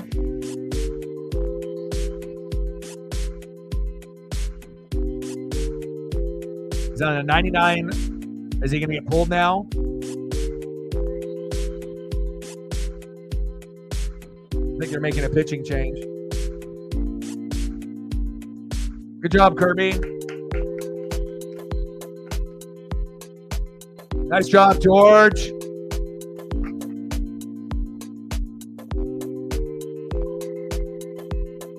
Nice job, baby. Hopefully, whoever we bring in doesn't just fumble the bag and we end up losing. But George Kirby in the building ended up with 8 Ks, 6.2 innings pitched, 2 hits, no earned runs, 2 walks, 8 Ks, 99 total, 67 strikes out of 99 pitches. There we go, George.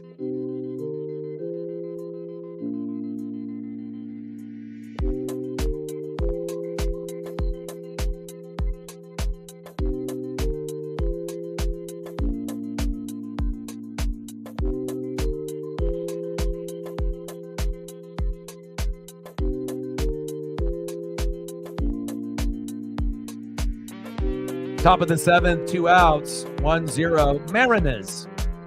They're bringing in Gabe Spire. Gabe is hit or miss. Hopefully it works out.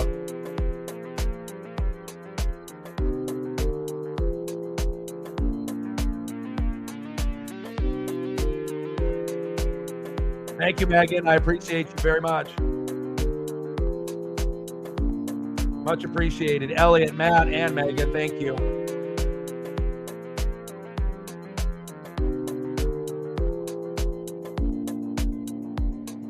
Jordan in the building. What's good, bro?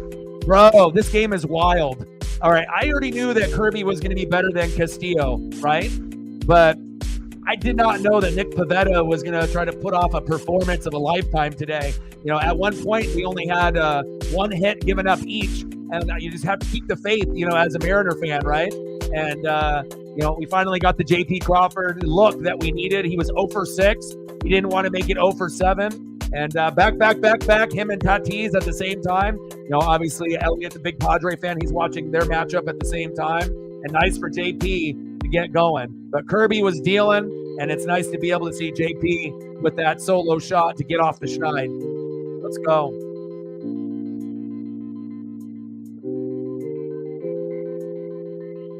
Oh, base hit. Gabe Spire right out of the gates, which you probably could have had that happen with George Kirby if he would have had pitch number 100. Runners at first and second now. 2 outs. Come on, Gabe. No worries, Megan. You always go above and beyond whenever you can. And hopefully we'll get some people to be able to help out with that here tonight. And then, again, we're going to grind it out. I'm going to go see my dad tomorrow and spend time with Paisley up there, celebrating Easter a day early, be up there for a couple hours, but we will be doing the Mariners and the Red Sox game number 3 of the 2024 season at the same time, 6:40 Pacific. And then I think on actual Easter, it'll be like 1:30. It'll be like an earlier start, but I plan on doing every single day. So.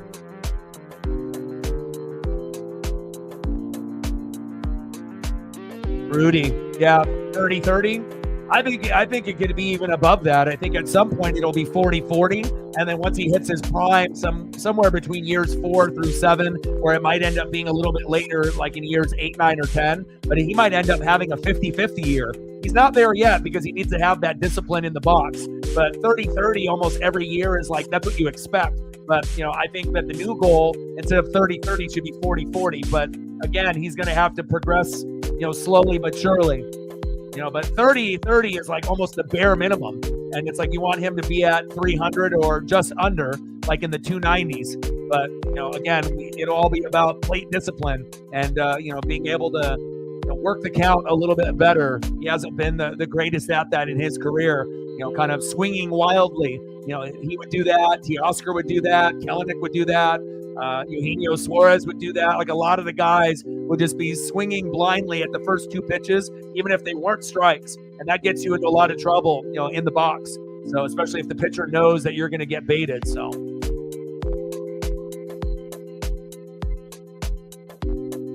Top of the 7th. 2 outs, 1-1 count, runners at first and second. Dalbec in the box. Bobby. Dalbec foul, 4-seam fastball, 94 miles an hour. Yeah, and usually baseball players, NBA players, NFL players, typically when you see someone take off, it's usually, years 4 through 7. And then that's like the prime. Like you've already played a few years, you understand the game, you have your diet, your conditioning, you've gotten mentored up at that point, and you have natural talent. And it doesn't mean that guys can't go crazy within their first 3 years in the league in any sport. Of course, you're going to get, amazing talents, but usually even great players get elite, with a little bit of time under their belt. And then, usually you'll see a big jump in years 4 through 7. And then if they're an elite superstar, it'll continue on in year 8, 9, and 10, depending on if they play a 15 or 20-year career in the MLB. There we go, Gabe. Nice strikeout. All right, let's go to the bottom of the 7th.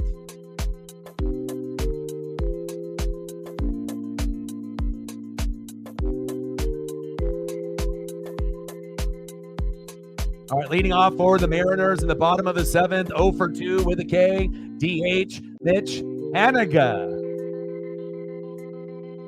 Batting second, 0 for 2 with a K. I'm waiting for a home run from Big Dumper, Cal Raleigh. Can we get one tonight? I hope so.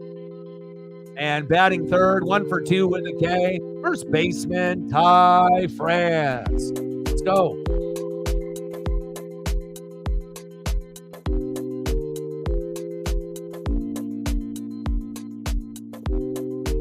Big little dump. Little dumper, baby dumper, medium dumper, reduced dumper. Hey, as long as the power is still there.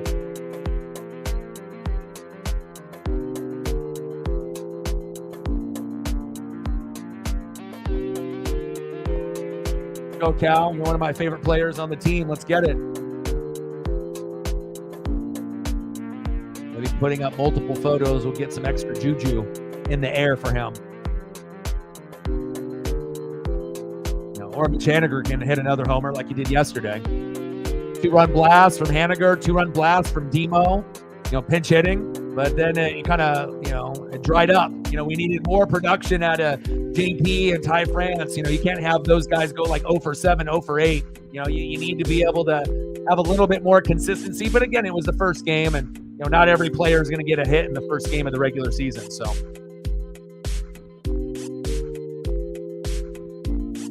Shoulder. So it was a late scratch because when I made the thumbnail, I already made it early in advance.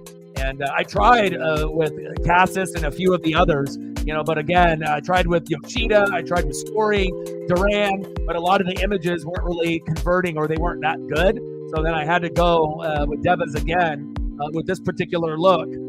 But again, they had a scratch. He's had a little shoulder inflammation, I believe, but I don't think it's anything serious. Because obviously if Devers is playing in this game, maybe the game isn't 1-0. Maybe the Red Sox are up 2-1 or 3-1, So considering he is the best player on the team. 441 for Tatis.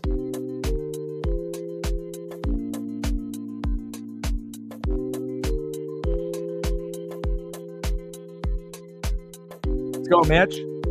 1-0 Mariners. Shout out to all the people watching on Twitter/X. Shout out to all the people watching in the room. Love you and appreciate you. And we're grinding, baby. Who was the better Mariner, Ken Griffey Jr. or Ichiro? Well, I mean, they're both Hall of Fame. I mean, one's an outfielder, one's a singles hitter, one's a home run hitter. I'm not sure if you can really put one or above the other. I mean, Griffey is considered, the best left-handed pure hitter that never took steroids, and Ichiro is considered, maybe one of the most pure hitters ever, besides like Pete Rose or Tony Gwynn. So I feel that they're both at the very top. They're both first ballot Hall of Fame. They both should be unanimous, even though one Yankee reporter, beat writer, decided to hate on Griffey. But like for my Mariners top 5, it'll always be Griffey, Randy Johnson, Ichiro, Edgar, and Julio. So that's my top 5. Big swing and a miss. Haniger strikes out, 1 away. All right, no problem. Get better.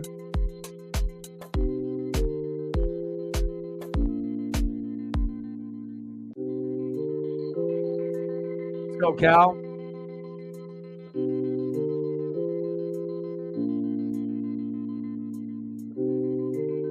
Pitch right down the middle. He should have swung at that. That could have been a back, gone.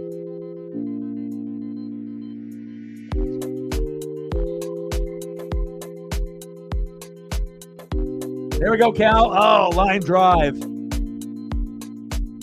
Dang it, 2 away.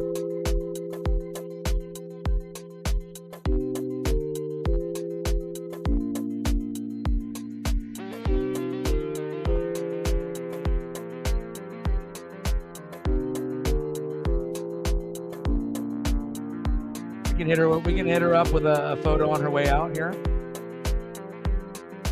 Of course. I'm gonna give you a parting gift on the way out.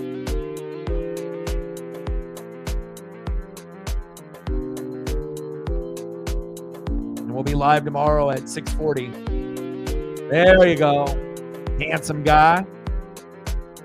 Now Megan's happy. Headbutt and all. Get better. Big swing and a miss for Ty France. 0-2 count. Come on, Ty. I need you, baby. Come on, Ty.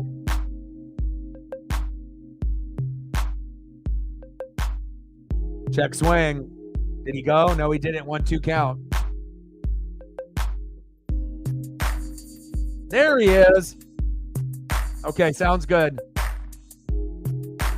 No, most people that are Mariner fans have no love for A-Rod. You know, only like, if you ask most Mariner fans, maybe 1 out of 10, you know, like appreciates A-Rod. But again, anytime you end up, you know, leaving and chasing the bag, you know, as far as talent level, A-Rod was very, very talented, but, you know, he did steroids, he did PEDs, he left to take the bag for the Rangers and then went to the Yankees. So for a lot of Mariner fans, you know, we don't really claim him as a Mariner. Some people do, but I don't. You know, like I said, and of course he couldn't reject the bag when he was going to get that $250 million for like 10 years. But again, like most of us, you know, I never really liked him. You know, something always seemed kind of off about him when I saw him come up, you know, in the Seattle Mariner organization and whatnot. I saw that he had amazing talent, but he didn't really seem like a genuine dude to me. So I never was a fan of him. I never collected any of his memorabilia, you know, and then he ended up getting pinched and, you know, for steroids and PEDs. So, you know, all my assumptions ended up being right. So, you know, it's always going to be Griffey, Randy Johnson, right? Ichiro, Edgar Martinez, Julio. No A-Rod. Yeah, I mean, I think he's one of the most hated players in general. I don't think a lot of people got much love for him. And even Yankee fans and Ranger fans, I don't think they really, you know, consider him like that's their guy, you know. You know, Yankee fans, you know, obviously are going to be Jeter over him and everybody else. Jorge Posada over him. Bernie Williams over him. Jeter over him. Mariano Rivera over him. I mean, like, I don't think there's very many Yankee fans that are like, oh, my God, I love A-Rod. You know, said no one ever. Not everyone. Ichiro didn't. Randy Johnson didn't. Edgar didn't. Griffey didn't. So there you go. You know, so even though we don't have a World Series, you know, championship just yet, but none of our legends or GOATs ever cheated. You know, so that's the difference in Julio either. So we're going to have 5 guys. You know, we're going to have 5 guys that are going to be elite Hall of Fame players, you know, that never cheated. And that's what it's about. I would rather, you know, play clean, you know, and again, like with Griffey, he had 10 great years, then he got fat, and then he had 10 like injured, you know, injury riddled seasons. He gained weight, you know, and whatnot, and then he retired. I would rather have that than have someone play for 10 years, you know, clean, and then 10 years dirty, and then be like Barry Bonds. I mean, I would be absolutely crushed if I grew up being like a Giant fan and then finding out Bonds, or if I was a Sosa fan or McGuire, you know, I would have been fucking crushed. Rafael Palmeiro, you know, so a lot of guys did steroids, but not everybody. So you got to keep that in mind. You know, that's why for us Mariner fans, you know, we have certain people that, you know, live up to the standard and the expectations that, you know, you don't got to cheat to be elite. You know, even though a lot of people wanted to cut corners, but, you know, a lot of the Mariner legends, you know, they know legacy is more at the end of the day, you know, what they think of you at the end of the day, rather than, you know, taking a chance and having your legacy ruined after a drug test or a PED or Balco or whatever. I mean, look at Roger Clemens and look at Rafael Palmeiro and McGuire and Sosa and Bonds, how they're viewed by fans now. They're dog shit. They cheated. No one's going to give them the kudos that they deserve, even when they were clean, because everything that they did when they were clean gets wiped out because they cheated, even if it was only for a season or a couple games, you know. And a lot of times, you know, that ruins the legacy. So.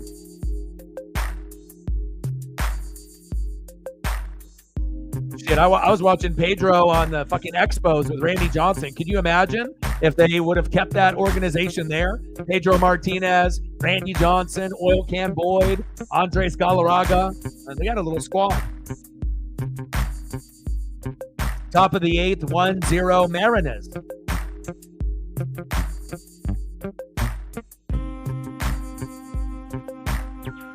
Ray Rice. Yeah, he was already done after that, though.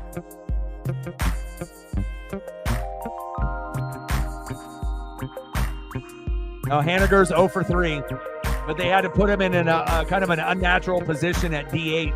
I feel that him not being, you know, playing, you know, out in the outfield, it kind of, I think, messed up the flow. Because Mitch Garver is normally our DH, but then he was a late scratch. So hopefully he'll end up doing something before the game is over. Stanek with a walk. Top of the 8th, 1-0 Mariners.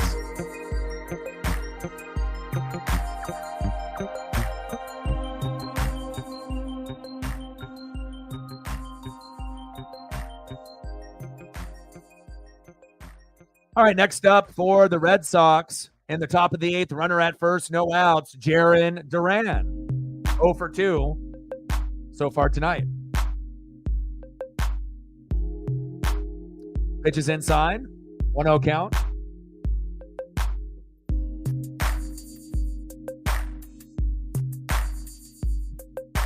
Like, sub, donate, comment, share, help your boy out.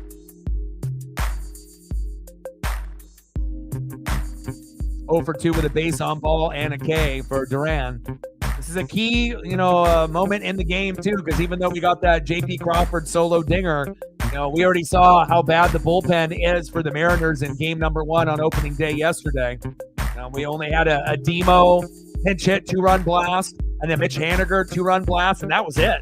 Really, you know, it was a very limited run, you know, for offense yesterday. Red Sox were definitely in their bag.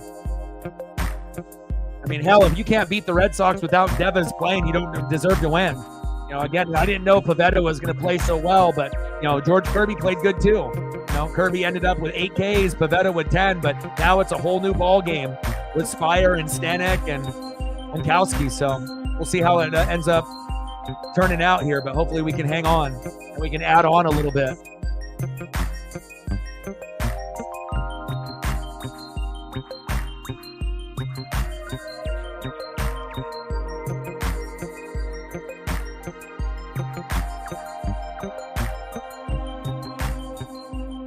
Big swing and a miss. 2-2 count. Yeah, well, Hernandez was a gangbanger. You know, there's a difference, you know. Like, not many guys are, like, gangbanging in college and then they take that to the NFL, you know. A lot of times, you know, you might have friends that are in gangs, but once you turn pro, you got to kind of take a step back. And Aaron Hernandez never did. Just wanted to keep living the fast life. And it ended up, you know, costing him his life, too, so. Big swing and a miss. Big strikeout in Duran. And just imagine if he could have walked away from that, you know, what could have happened with Gronk and Hernandez running the double tight end set. I think it would have changed football, because then a lot of other teams would have tried to copy that particular look. Instead of trying to get maybe another wide receiver, try to get 2 top 5 tight ends on the same team, you know, or 2 top 10 tight ends on the same team with Gronk on one side and then obviously Aaron Hernandez on the other. You know, it would have revitalized and gave a spark to the NFL, and it would have been a copycat league. And I feel that anyone that had a tight end, George Kittle, Mark Andrews, and some of these other teams that had pretty good ones, that they may have copied that particular strategy, and then you might have seen other tight ends trying to join up with a beast mode tight end that you already have currently on the roster. But we'll never know. So.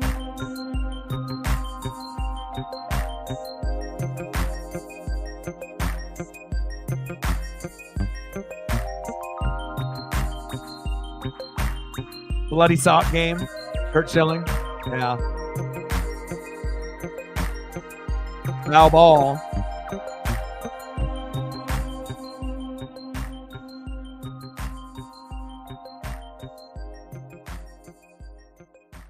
Yeah, Wander Franco.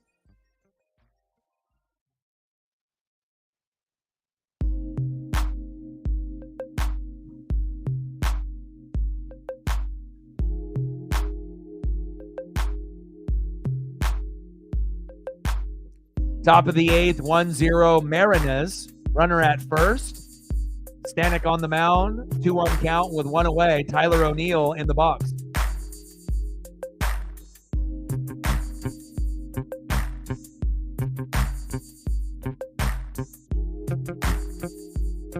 One pitch.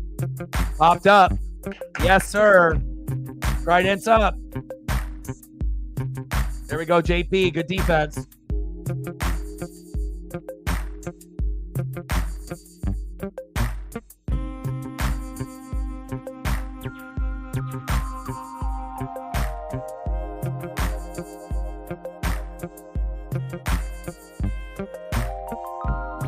Defense has been better for the Mariners tonight.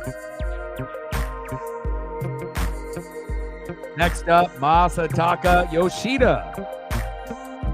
Pitches outside, 1-0 count. 0 for 2 and a K with Masataka Yoshida. 289 average, OBP of 338, 15 homers last year in 2023 in 140 games. Pretty solid player for the Red Sox. Pitches low and outside, 2-0 count. Come on, Stanek.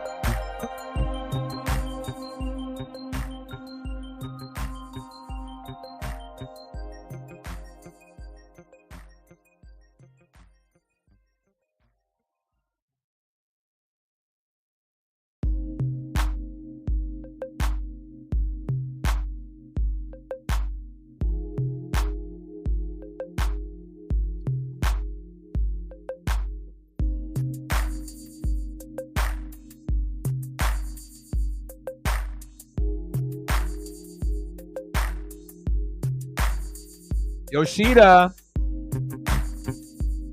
Uh-oh. Going to third.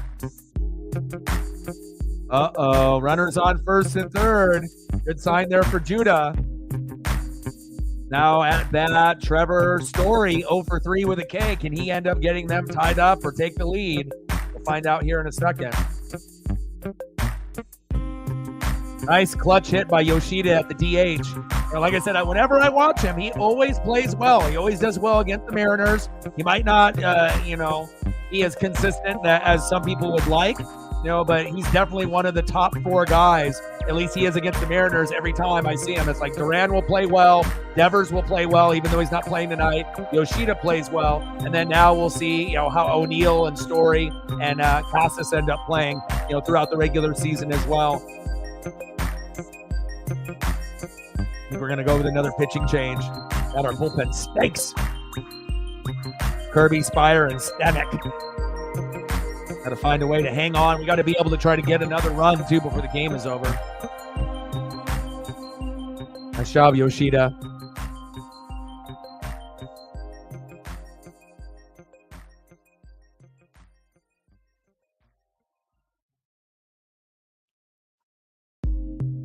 Roy Halladay, he was an OG, man.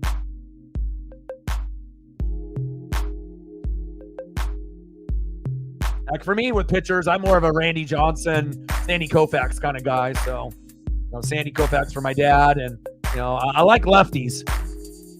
Ichiro, Griffey, Randy. But there's going to be a few righties that like through Mariners, like now with Julio, Edgar Martinez, but. Something about left-handed athletes. They're so much smoother than righties for whatever reason. Less of them, too.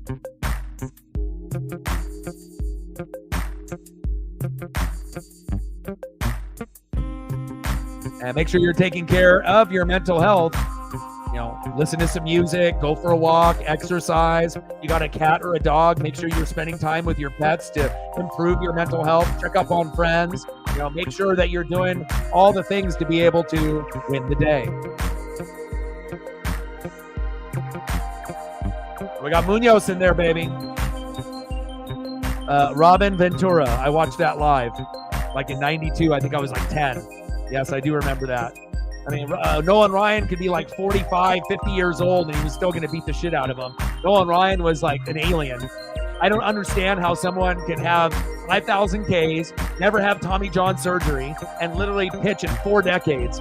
Like, he started in 68, and then he ended in 93. Think about that for a second. He played in the 60s on the Mets, then in the 70s on the Angels, then in the 80s on the Astros, and then the 90s, on the Rangers. It's just wild, man. Like, you're never going to see anyone break that record.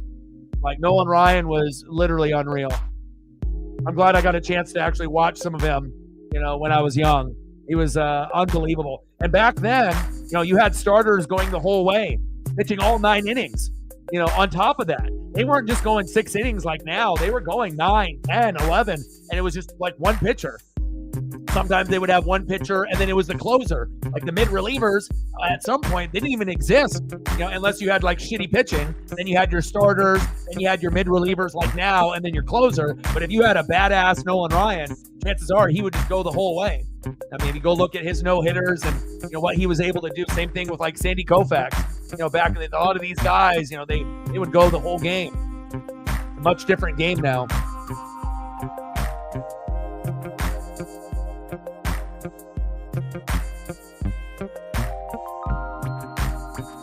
Two-one pitch is high, 3-1 count.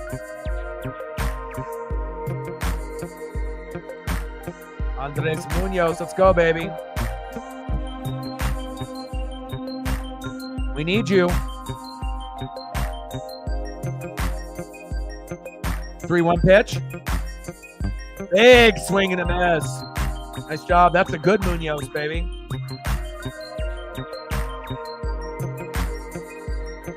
Crowd is standing.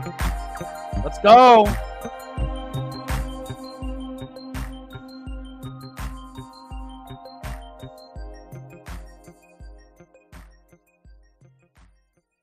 Come on, Munoz.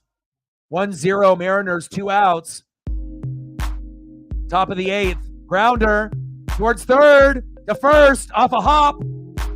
Wow. Ty France with the defense. Give that guy a raise. Wow. He saved the game right there. If he would have bobbled that, they would have scored with the runner on third. Way to be Mariners. Let's go. Andres Munoz bringing that heat and electricity. Baby. Nice. There we go.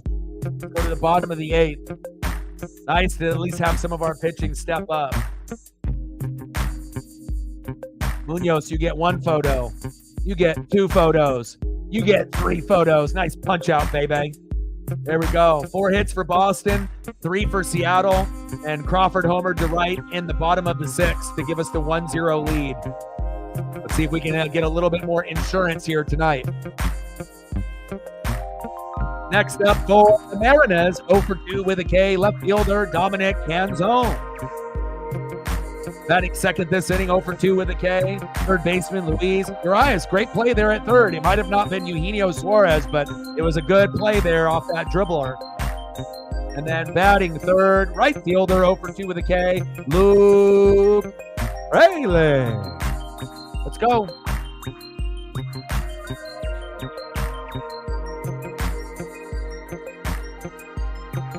I mean, since my dad is a fan of the Dodgers since the 50s, I've always liked, baseball history and sports history.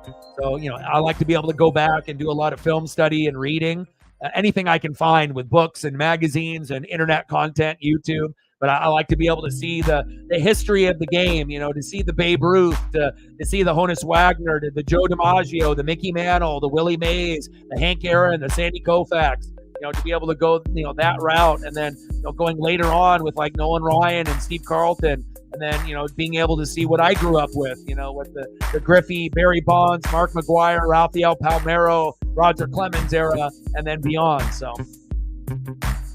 nice. You got some burgers going? Heck yeah.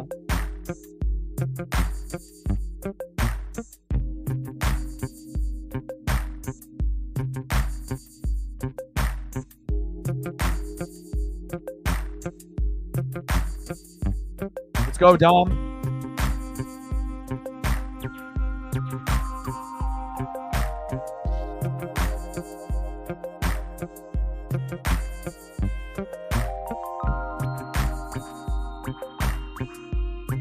Well, the thing is that, Randy had to be able to have, not only the power, but the accuracy. So you could be 6'10", 6'11", but if you don't have any control, then you're never going to get it over the plate. So, he had the total package. I remember seeing him at USC, and I was like, wow, this guy's going to be crazy, and saw him on the Expos, and then Mariners picked him up, and, we've seen what kind of success he had with Curt Schilling on the Diamondbacks and with the Yankees, and even though he only was like a part-timer for the Mariners, still, he's one of my favorites of all time. You're never going to see another Randy Johnson ever again. Or a Griffey or an Ichiro. Struck him out. One away. Oh, nice. Tatis, second homer.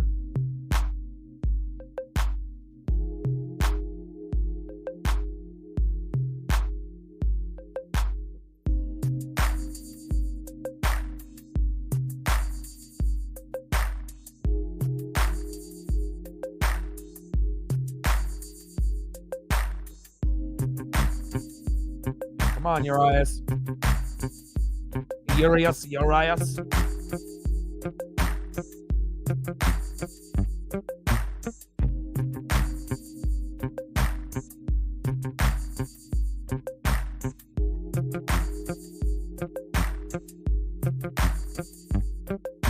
Satchel Paige, yeah. Amazing athlete. Amazing skill set.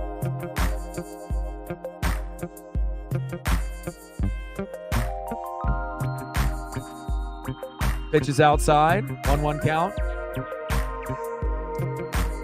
Bottom of the eighth. One out. 1-1 count. Come on, Louise.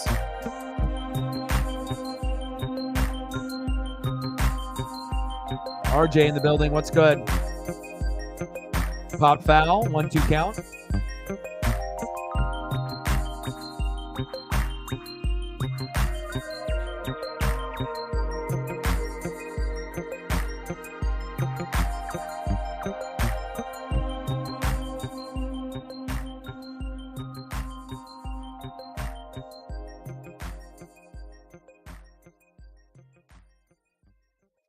Chop foul. Great play by Louise, even though it was off a one-hopper. But the real MVP is Ty France for being able to scoop that up. Otherwise, we'd be at 1-1 right now.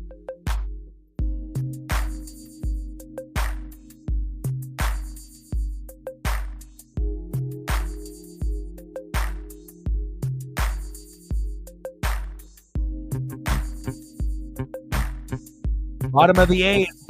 3-2 count.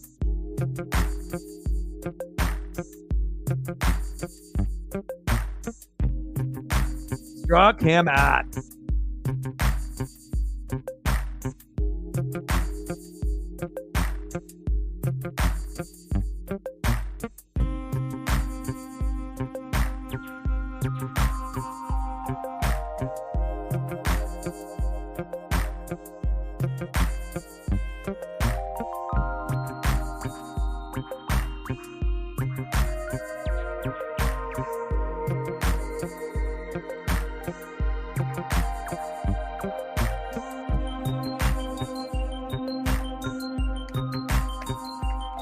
Nice hit by Luke there. Runner at first. Let's go, JP. I see you, Luke. Nice job. All right, JP Crawford, 1 for 3 with a solo dinger. Let's go.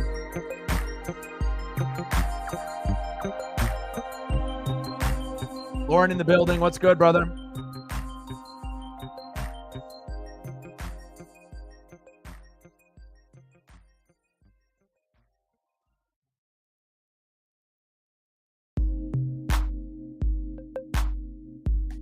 Go. Got to find a way. Defense has been better today. Bullpen has been better today. Just got to, be able to put a full game together. But even if we end up squeaking out a 1-0 victory after losing 6-4 yesterday, we'll take it. Glass now, yeah. Thank you, Lauren. Appreciate you. Anyone that's got Twitter/X, if you can like and retweet the stream, that would definitely help. I appreciate that. All right, heads up. Like, donate, comment, share. Support your boy if you can. It would be greatly appreciated.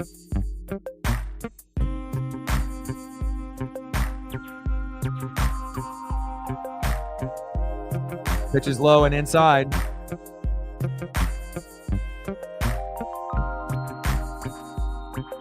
Oh, baby. Come on, JP.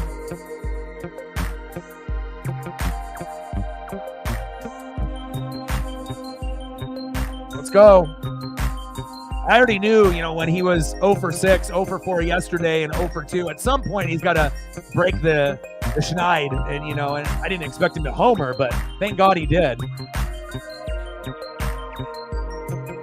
But again, if George Kirby didn't pitch as long as he did, we would be definitely not ahead right now. And we got to give a lot of credit to Pivetta.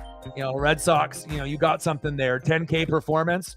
If they end up losing the game, it wasn't because of him, even though he was the one that gave up the J.P. Crawford homer. But we only have 4 hits apiece. It's not like each team's got 14,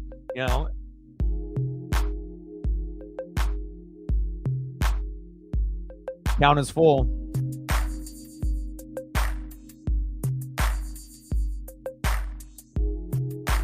Take that walk. There we go. J.P. Crawford is one of the best of being patient in the box, and I love it, baby. Hopefully Julio Rodriguez can learn from him a little bit. All right, baby. Let's go, J-Rod. We need some insurance.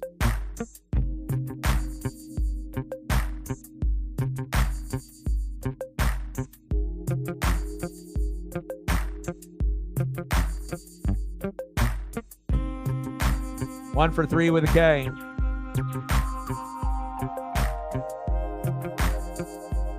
You know what I want, Julio. Trident's up.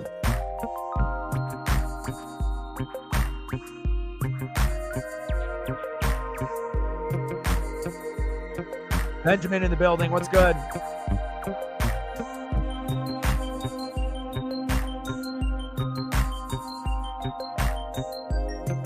Let's go.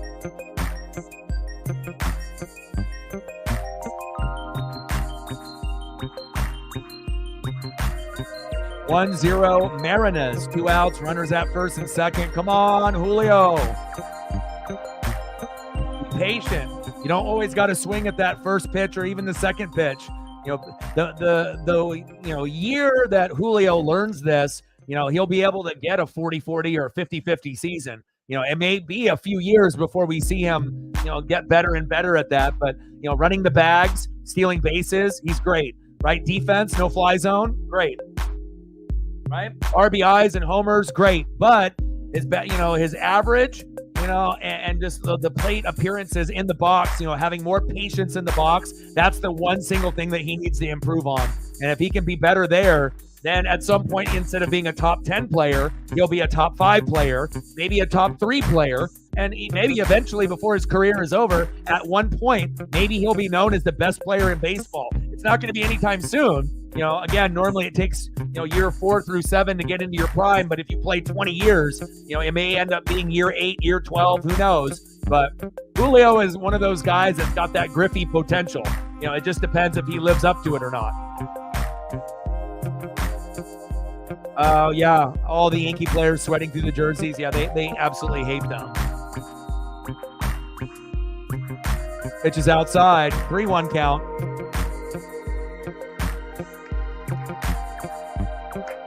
Yeah. Let's go. Go M's. Yeah, me too, man. I want to see the dancing and the celebration.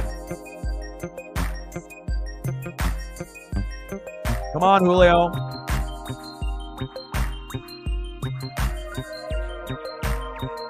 Bottom of the 8th, 2 outs. Runners at first and second. Should have swung. Should have swung there. Took a strike looking on that cutter. It wasn't a fastball, but the last 3 pitches were cutters. You should have fucking swung right there. That could have been not a home run, but that could have ended up being an RBI for sure. Tough. It's like, But hopefully he'll end up getting a walk. I don't assume he'll get hit by a pitch like Ty France. There we go. If that was Julio last year, he probably would have chased that pitch and swung. Great job by Julio by taking that pitch. Bases loaded. There we go, J-Rod. Next up, 0 for 3 with 3 Ks, second baseman Jorge Polanco. I don't need a grand slam here, right? But if we could end up getting an RBI and being 2-0, 3-0 would be great. Let's go, Jorge.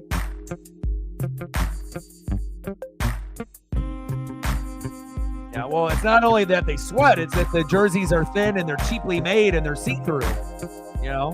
Nobody wants to see anybody's cup or underwear, you know, when they're running around and whatnot, or if they get doused by Gatorade at the end of the game. But, you know, some of the colored versions, you know, depending on what color, maybe not as bad. And depending on if you're a sweater or not, you know, the gray, like, obviously can be seen. But the main ones that are terrible are the white, you know.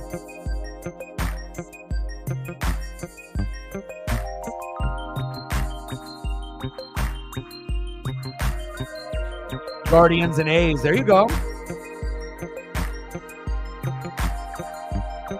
343 average. Come on, Polanco. Let's make it 1 for 4. Wow. If that line drive wasn't caught like that, my goodness, that would have brought in at least 1. Great defense by the Red Sox. That was unbelievable. Well, I guess Polanco goes 0 for 4. We don't get any insurance there. We're going to go to the top of the 9th.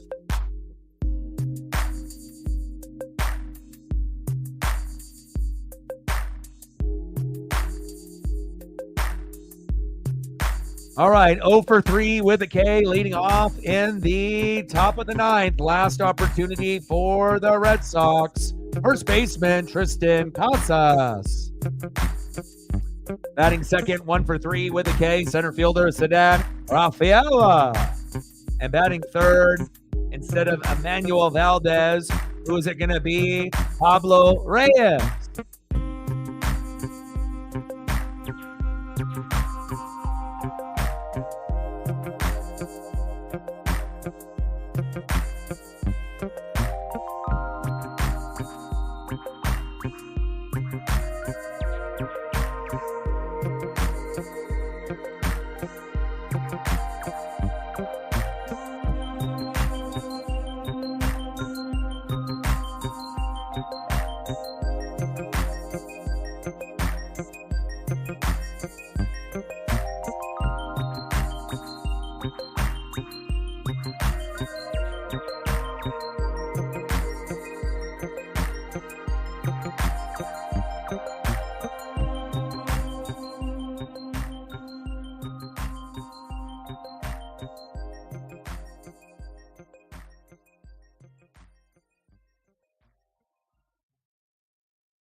Trying to get a Reyes photo here before he gets up. There we go.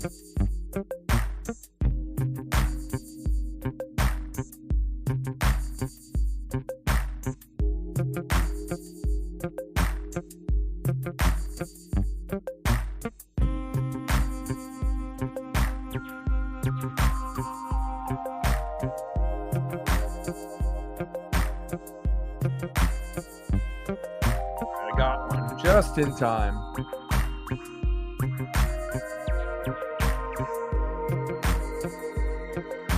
Casas 0 for 3.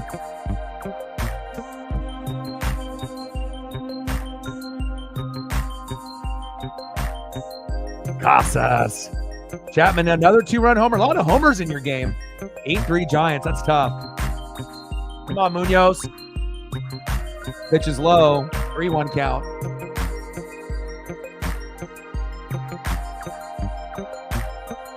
Come on, baby. Our bullpen is a little thin besides you. You're the guy. And normally it'll be like Brash, Munoz, Seawald, but we don't got Seawald anymore, and Brash is hurt. So now we're down to really like one good quality player in our bullpen, our closer. Like we don't really have any mid relievers that are reliable right now. So it shows you how important Brash will be when he comes back. So if we start dropping some games because of our bullpen, we just got to pray that we get Brash back sooner than later. And sometimes Brash is good and sometimes he's bad, but I'll take him over anyone else that we got in our bullpen besides Munoz as our closer. Those are by far our two best. I almost wish that we still had Seawald, but it is what it is. There we go. That one looked a little low. That looked like a ball, but they called it a strike. One away. I'm not sure if I agree with that.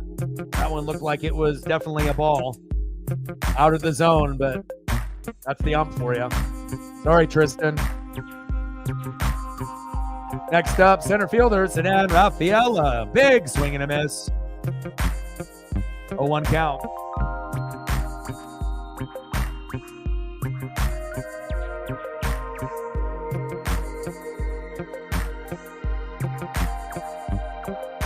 Big swing and a miss. 0-2 count. Let's go.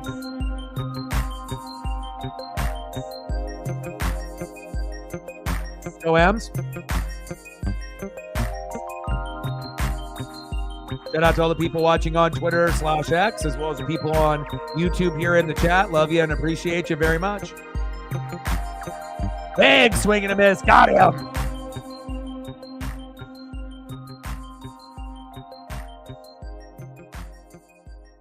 Let's go. Nice job, Munoz. Way to be. Bring the heat. Bring that electricity, baby. Last opportunity for Pablo Reyes. 1 for 1 with a single in the 7th.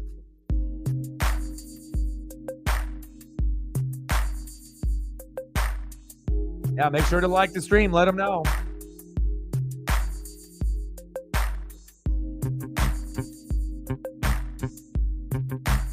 Like, sub, donate, comment, share. And remember, I do this full time. So, anything that could be done to be able to help me out is going to, be tremendous. Your boy's got a shitload of bills. That's facts. Pitch in the zone. 1-2 count. Let's go.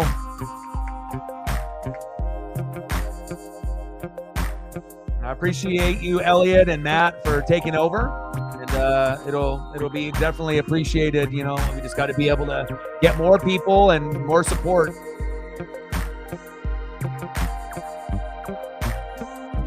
And there it is, baby! Bang! 1-0 final. Merides. There we go. Trident's up. It might have not been the prettiest game for us. Hey, but we found a way. Munoz with the heater. Yes, sir. Let's go.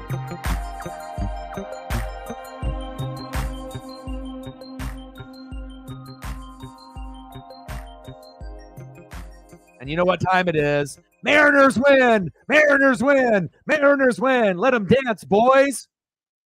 1-0 M's. 4 hits each. No errors. And, it wasn't the prettiest, but we found a way to get it done. MVP of the game, J.P. Crawford and George Kirby. Nice job, J.P.